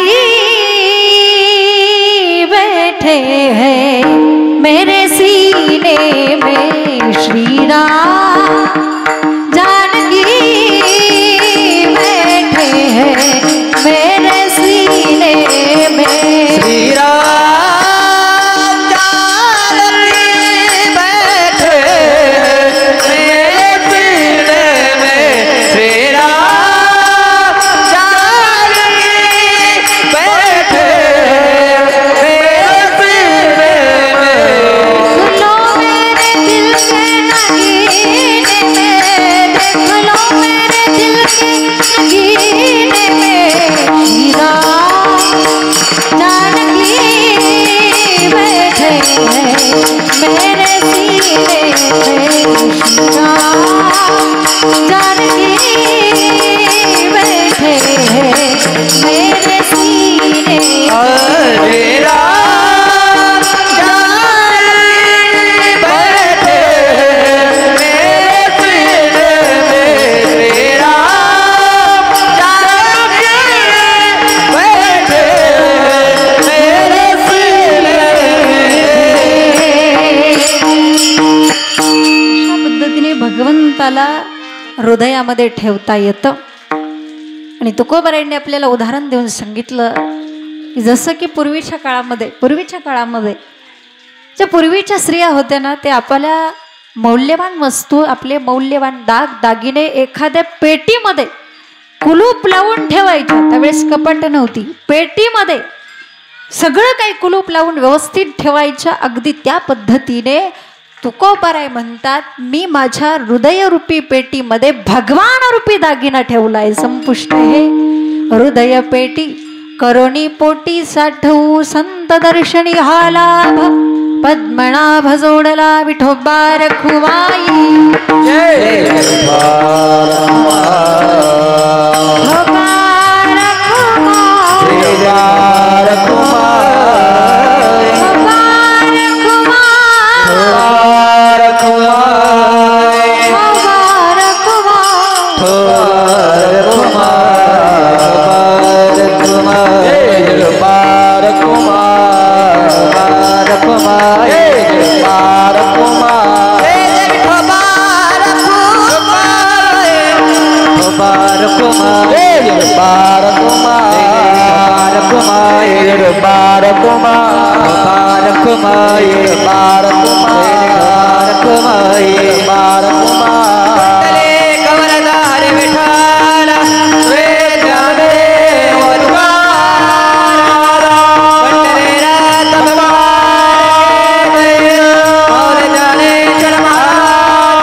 उजळले भाग्याता अवघी जनता वारली संत दर्शनी हा लाभ.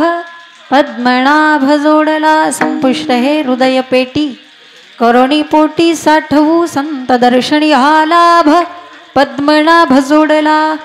भगवंताला हृदयामध्ये ठेवायचं, पण भगवंताला हृदयामध्ये ठेवायचं असेल तर त्या हृदयामध्ये काय लागतो? भाव लागतो. काय लागतो? भाव लागतो. भाव बळे आकळे एरवी नाकळे करतळी आवळे तैसा हरी. हा, देवाला दुसरं काहीही लागत नाही.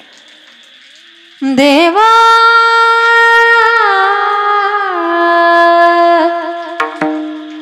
देवा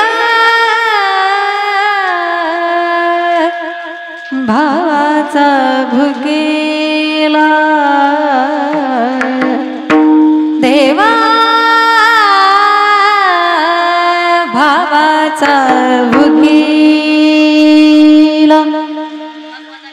वैकुंठ सोडोनी आला, वैकुंठ सोडोनी आला, सोडोनी आला.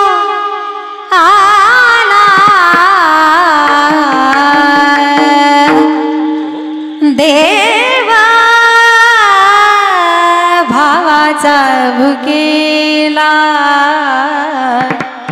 देवा भावाचा भुकेला, भावाचा भुकेला, भावाचा भुकेला. देवाला फक्त भाव लागतो. म्हणून तुम्ही कोणतीही भक्ती जीवनामध्ये करत असाल, फक्त 5 मिनिटामध्ये कार्यक्रम संपवणार आहे. तुम्ही देवाची भक्ती करत असाल, कोणत्या पद्धतीने, समजा नामस्मरण करत असाल, श्रवण करत असाल, कीर्तन ऐकत असाल, काही लोक सकाळी उठल्यानंतर देवपूजा करतात. कोणतीही भक्ती करा, पण अंतकरणामध्ये प्रेम असावं, भाव असावा. एखाद्या दिवशी देवपूजा नाही केली तरी चालेल, पण अंतकरणात प्रेम असावं. हा, कारण तीच भक्ती देवाला आवडते. एक श्रीमंत सावकार होता आणि त्याचा रोजचा नेम होता की सकाळी देवपूजा करायची, देवपूजा केल्याशिवाय बाकी कुठलं दुसरं काम करायचं नाही. पण त्याला असं वाटायचं की ज्या पद्धतीने आपण परमार्थिक आहोत त्या पद्धतीने आपला मुलगा सुद्धा परमार्थिक असावा. म्हणून तो आपल्या मुलालाही पहाटे 4 वाजता उठवायचा आणि त्याच्याकडून सुद्धा देवपूजा करून घ्यायचा. पण मुलाला मात्र याच्यात काही इंटरेस्ट नव्हता. तो मात्र आपले वडील म्हणतायत म्हणून वडिलांच्या आग्रहाखातर उठायचा, कशी तरी देवपूजा करायचा. अशी बरेच दिवस सेवा चालू होती. पण एके दिवशी काहीतरी महत्त्वाचं काम आलं आणि वडिलांनी सांगितलं, बाळू मी उद्या गावाला जाणार आहे, त्यावेळेस उद्याची आणि परवाची देवपूजा तुलाच करायची आहे. बाळू म्हणतो, बाबा तुम्ही खुशाल जा, अजिबात काहीच काळजी करू नका, मी सगळं काय करतो. मनामध्ये म्हणतो, बरं झालं म्हातारं चाललंय तेच, तेवढाच आराम तरी भेटेल 1-2 दिवस. आणि दुसऱ्या दिवशी निवांत झोपला. पण आईने उठवलं त्याला, अरे उठ, देवपूजा करून घे. आई, अगं आजच्या दिवस तरी मला झोपू दे. आई त्याला खवळली, म्हटले अरे आपल्या घरामध्ये हा 12 वर्षापासूनचा नित्यनेम चालू आहे आणि तो इतका सहजासहजी बंद पाडता येणार नाही. तुला उठावंच लागेल आणि देवपूजा करावीच लागेल. बळच कस तरी उठला आणि देवपूजा केली. पण दुसऱ्या दिवशी पण तोच प्रकार.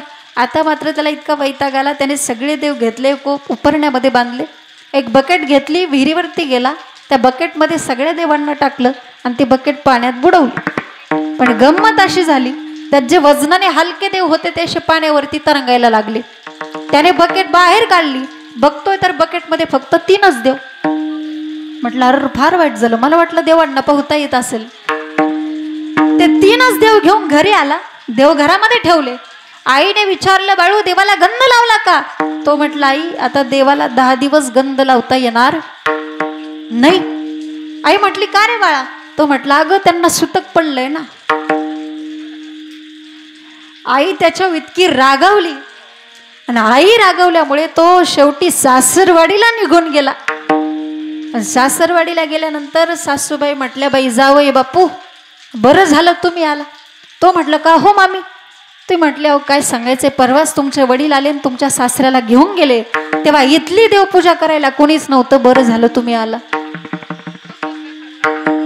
तो म्हटलं फार अवघड कंडिशन झालं इथं पण तेच. तो म्हटला मामी मला देवपूजेसाठी खूप भारी भारी वस्तू लागतात म्हटलं. सासूबाई म्हटल्या काही पण आणून देते पण देवपूजा कर. देव घरामध्ये मस्तपैकी अत्तर वगैरे शिंपलं होतं. जावई बापू देवपूजेसाठी बसले, फुलं आणून ठेवली, देवपूजाला सुरुवात झाली. तेवढ्याच शेजारी बाई आली आणि तिने विचारलं बाई तुमच्या घरामध्ये एवढी छान देवपूजा कोण करतंय हो? सासूबाई म्हटल्या ग बसावं ते आमचे जावई बापू आहेत. बाई एवढी छान देवपूजा करतात, लगेच माझी पण देवपूजा त्यांच्याकडूनच उरकून घेते. आता मात्र ह्याला बसलेल्या जागेवर थंडी ताप सुरू झाला. ते तसंच उठलं मधूनच आणि बाहेर आलं. शेजारीबाईने विचारलं काय जावई बापू कधी आला? तो म्हटला तुम्हाला काय करायचंय? ती म्हटली आमची देवपूजा करायची. काय करायचंय? बळच कस तरी गेला, त्यांची पण देवपूजा केली आणि आता मात्र विचार केला ही देवपूजा करण्यापेक्षा मेलेलं बरं. सकाळी लवकर उठला, समोरच्या शेतामध्ये एक विहीर होती, त्या विहिरीमध्ये उडी टाकण्यासाठी गेला. पण विहिरीत उडी मारणार तेवढ्यात त्या विहिरीच्या मालकाने बघितलं. 4 वाजता लाईट आली होती, दारं धरण्यासाठी ते आले होते आणि बघितलं आणि ते म्हटले ओ पाहुणं तुम्ही कुठून आलाय आणि माझ्याच विहिरीत का जीव देता? अहो तुम्हाला जर लयच कामाचा कंटाळा आला असेल तर माझ्या घरी राहा, 3 वेळचं काही खायचं ते खा, अजिबात काहीच काम करू नका, फक्त देवपूजा करा.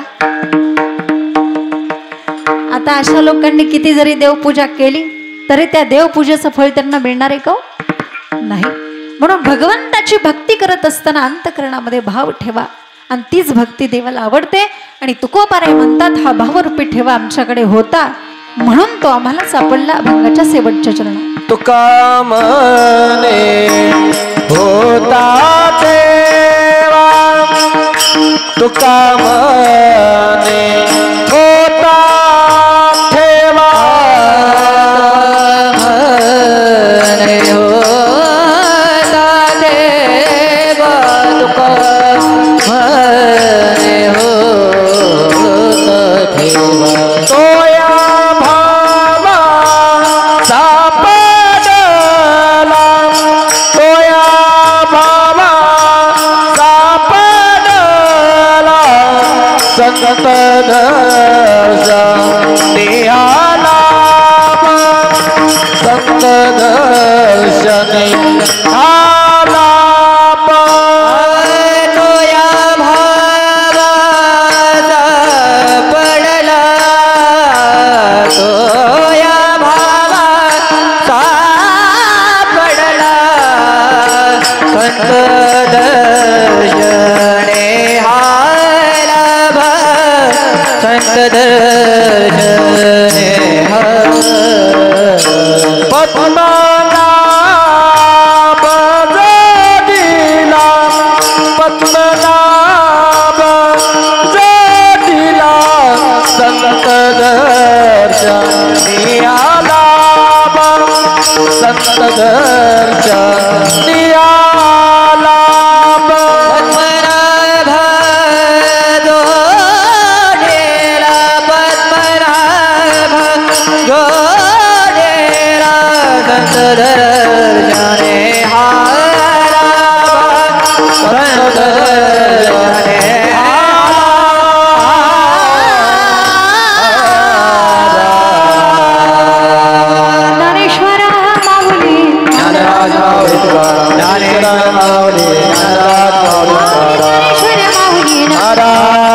भाग्याता अवघी चिंता वारली संत दर्शनी हा लाभ पद्मणा भजोडला संपुष्ट हे हृदयपेटी करुणीपोटी साठहू तुका म्हणे होता ठेवा तोया भावा सापडला संत दर्शनी हा लाभ पद्मणा भजोडला. या भंगावरती अल्पशा बुद्धीने अल्पशा वेळेमध्ये चारही चरणाचा थोडक्यात भावार्थ मांडण्याचा प्रयत्न केला. बोलण्याच्या ओघातून जर एखादा चुकीचा शब्द केला असेल तर मायूच्या अंतकरणाने माफी असावी. बोलिले लेकुरे वेडे वाकुडे उत्तरे करा क्षमा अपराध महाराज तुम्ही सिद्ध. या ठिकाणी मला सर्वांनी उत्कृष्ट साथ दिली. मी सर्वांचं मनापासून आभार मानते. या ठिकाणी ज्यांनी गायनाची साथ दिली ते हरिभक्तपरायण आदरणीय वाघ महाराज असतील, हरिभक्तपरायण आदरणीय सचिन महाराज, सर्वच ओळखीचे आहेत आपल्या परिसरातले सर्वच भजनी मंडळ, आदरणीय हरिभक्तपरायण भोर महाराज. या ठिकाणी मुलं असतील, वारकरी, आमच्या संस्थेतील मुली, आमच्या संस्थेचं भूषण असणारे आमच्या विद्यार्थिनी तृप्तीताई असतील, सर्वच भजनी मंडळ सर्वांचे या ठिकाणी मनापासून आभार मानते. विनेकरी तात्या असतील, हरिभक्तपरायण आदरणीय बापू असतील, सर्वांनी उत्कृष्ट साथ दिली. सर्वांचं मनापासून आभार. ज्यांनी वादनाची सुंदर आणि गोड अशी साथ दिली आमचेच बंधू जीवन महाराज धायगुडे, त्यांचंही या ठिकाणी मी मनापासून आभार मानते. आणि चॅनलही यूट्यूबचं ते चालवतात, त्यामुळे डबल आभार. तुमच्यापर्यंत पोहोचवण्याचं काम ते करतात. या ठिकाणी त्यांच्यासाठी एकदा टाळ्या होऊन जाऊ द्या. या ठिकाणी ज्यांच्या आयोजनातून ही सेवा झालेली आहे ते हरिभक्तपरायण आदरणीय निंबाळकर बाबा, निंबाळकर महाराज, तुमचंही या ठिकाणी मी मनापासून आभार मानते. खूप मोठं काम आपण या ठिकाणी करताय. आपल्या परिसरामध्ये आपण हे महाप्रसादाचं काम, पुण्याईचं काम आहे आणि खूप छान पद्धतीने आपली ही सेवा अखंडतेने चालू आहे. ही सेवा अशीच अखंडतेने चालू राहावी ही भगवान श्री दत्तात्रेयांच्या चरणी प्रार्थना करते. आणि ज्यांनी या ठिकाणी संपर्क मला केला ते आदरणीय हरिभक्तपरायण वसंत महाराज धुमाळ असतील, या ठिकाणचे सर्व सहकारी असतील, आदरणीय हरिभक्तपरायण प्रकाश महाराज असतील, सर्वच परिसरातील सर्व मंडळी असतील, भाविक भक्त असतील, सर्वांच्या चरणावरती नतमस्तक होते. आणि माझा आवाज तुमच्यापर्यंत पोहोचवण्याचं ज्यांनी काम केलं ती सुंदर अशी साऊंड सर्व्हिस अतिशय सुरेख राजा भाऊ, खूप सुंदर अशा पद्धतीने दादा आपण या ठिकाणी ऑपरेटिंग केलं. तुमचं या ठिकाणी मनापासून आभार मानते. सर्वच आमच्या माता भगिनी बहुसंख्येने या ठिकाणी उपस्थित झालेल्या आहेत, सर्व पुरुष मंडळी, सर्वांचं या ठिकाणी आभार मानते. आणि 2 मिनिटाचं निवेदन असं द्यायचं आहे की आपल्या जवळ, मी काही जास्त लांबची नाही, तुम्हाला माहितीच आहे, आपल्यापासून खूप जवळ, आपल्या इथून एक 10-20 किलोमीटर अंतरावरती अकोले गाव आहे. कळसपासून अलीकडे 5 किलोमीटर, लाकडीच्या पुढे 5 किलोमीटर, कळस आणि लाकडीच्या मध्ये अकोले या गावामध्ये धायगुडेवाडी वस्तीवरती आपली वारकरी शिक्षण संस्था ही चालू आहे. आता या संस्थेचं हे 4थं वर्ष आहे. या संस्थेमध्ये 5वी पासून ते 12वी पर्यंतची मुलं आणि मुलीसुद्धा शालेय शिक्षणाबरोबर आध्यात्मिक शिक्षण त्या ठिकाणी त्यांना मिळतंय. जर कोणाला हे शिक्षण घ्यायची इच्छा असेल, मुलगा असो किंवा मुलगी असो, आपण या संस्थेमध्ये आपल्या मुलांना पाठवू शकता. त्यांना त्या ठिकाणी वारकरी संप्रदायिक सगळं शिक्षण, मृदंगाचे क्लास महाराज घेतात, मृदंग, गायन, वादन, हार्मोनियम, प्रवचन, कीर्तन, रामायण कथा, भागवत कथा, हे सगळं शिक्षण त्यांना स्टेप बाय स्टेप दिलं जातं. तर ज्यांना कोणाला इच्छा असेल त्यांनी या संस्थेमध्ये निश्चित आपल्या मुलांना मुलींना पाठवू शकता. मुलांना आणि मुलींना राहण्याची सुविधा सेपरेट आहे. आतापर्यंत म्हणजे हे नवीन चालू केलेलं, नवीन असताना आपल्या संस्थेचं काही बांधकाम नव्हतं, तर आपल्या स्वतःच्या घरामध्ये आपण मुलांची व्यवस्था आतापर्यंत केली होती. मुलींना आपल्या स्वतःच्या घरातली एक रूम राहण्यासाठी दिली होती. पण ह्या वर्षी मुलींची संख्या भरपूर वाढली, कारण आपण आपल्या संस्थेतून चांगल्या पद्धतीने काही मुलं तयार होऊन गेलेले आहेत. कोण गायन करतं, कोणी कीर्तन करतं. आणि ह्या वर्षी मुलींची संख्या भरपूर वाढली. सध्या 30-40 मुलं आणि मुली मिळून आहेत. तर त्यासाठी त्यांना राहण्याची व्यवस्था सेपरेट पाहिजेच. त्यामुळे आपण आता सध्या संस्थेचं बांधकाम चालू केलेलं आहे. म्हणजे आता चालू होऊन 1-2 महिने झालेले आहेत. निम्म बांधकाम पूर्ण झालेलं आहे, थोडंसं बांधकाम राहिलेलं आहे. तर या बांधकामासाठी जर कुणाला काही मदत करण्याची इच्छा असेल, ज्याला इच्छा असेल त्यांनी तुम्ही निश्चितपणे या संस्थेच्या बांधकामासाठी मदत करू शकता. तशी काही जबरदस्ती नाही, तुमच्या इच्छेने जे काय असेल ते, की बाबा एकतरी वीट काहीतरी या संस्थेच्या बांधकामाला आपलं फुल नाही फुलाची पाकळी असावं, तर तुम्ही निश्चितपणे या ठिकाणी मदत करू शकता. तुमचं दान स्वीकारलं जाईल. संस्था ही रजिस्ट्रेशन आहे आणि संस्थेचं पावती पुस्तकही आहे. ज्यांना कोणाला देणगी देण्याची इच्छा असेल, कोणाला ऑनलाईन करायचं असेल, तर तुम्ही माझ्याकडे येऊ शकता किंवा तुमचे बंधू आहेत त्यांच्याकडे येऊ शकता आणि आपलं नाव सांगून आपल्या नावाची पावती या ठिकाणी येऊन घेऊन जाऊ शकता. दुसरी गोष्ट म्हणजे आपल्या संस्थेमध्ये काही अनाथ मुलंसुद्धा आपण घेतो. त्यांचा सगळा खर्च आपण स्वतःच करतो. मुलं असतील तर तुम्ही सांगू शकता, काही अनाथ मुलं असतील ज्याची परिस्थिती गरीब आहे, त्यालासुद्धा काही सवलती देऊन त्या ठिकाणी जे फी भरू शकत नाही त्यांचाही खर्च आपण, काही गरिबाची मुलंसुद्धा आपण सांभाळतोय, त्यांना त्यांच्या पायावरती उभं राहण्याचं या ठिकाणी काम करतोय. तर ज्यांना कुणाला आणखी संस्थेची काही माहिती हवी असेल तर तुम्ही मला कीर्तन झाल्यानंतर बिनधास्त विचारू शकता. माझं कार्ड आहे, तुम्ही घेऊन जाऊ शकता. तर या ठिकाणी आणखी एकदा सर्वांचं मी मनापासून आभार मानते आणि झालेली सेवा भगवान श्री दत्तात्रेयांच्या चरणी अर्पण करून याच ठिकाणी मी माझ्या वाणीला पूर्णविराम देते. विठ्ठल जय जय जय विठ्ठल जय विठ्ठल जय विठ्ठल जय जय विठ्ठल जय जय विठ्ठल आ बोले ले रे देवा को देवतरे क्षमा करा दे महाराज आ नाही विचारिला अधिकार क्षमा करा दे महाराज कामने ज्ञानेश्वरा पाया पैकरा क्षमा करा महाराज ज्ञान देवतारा झाले समाधान तुमचे देखील आसरवाडी कपने ते सापडले के नारायण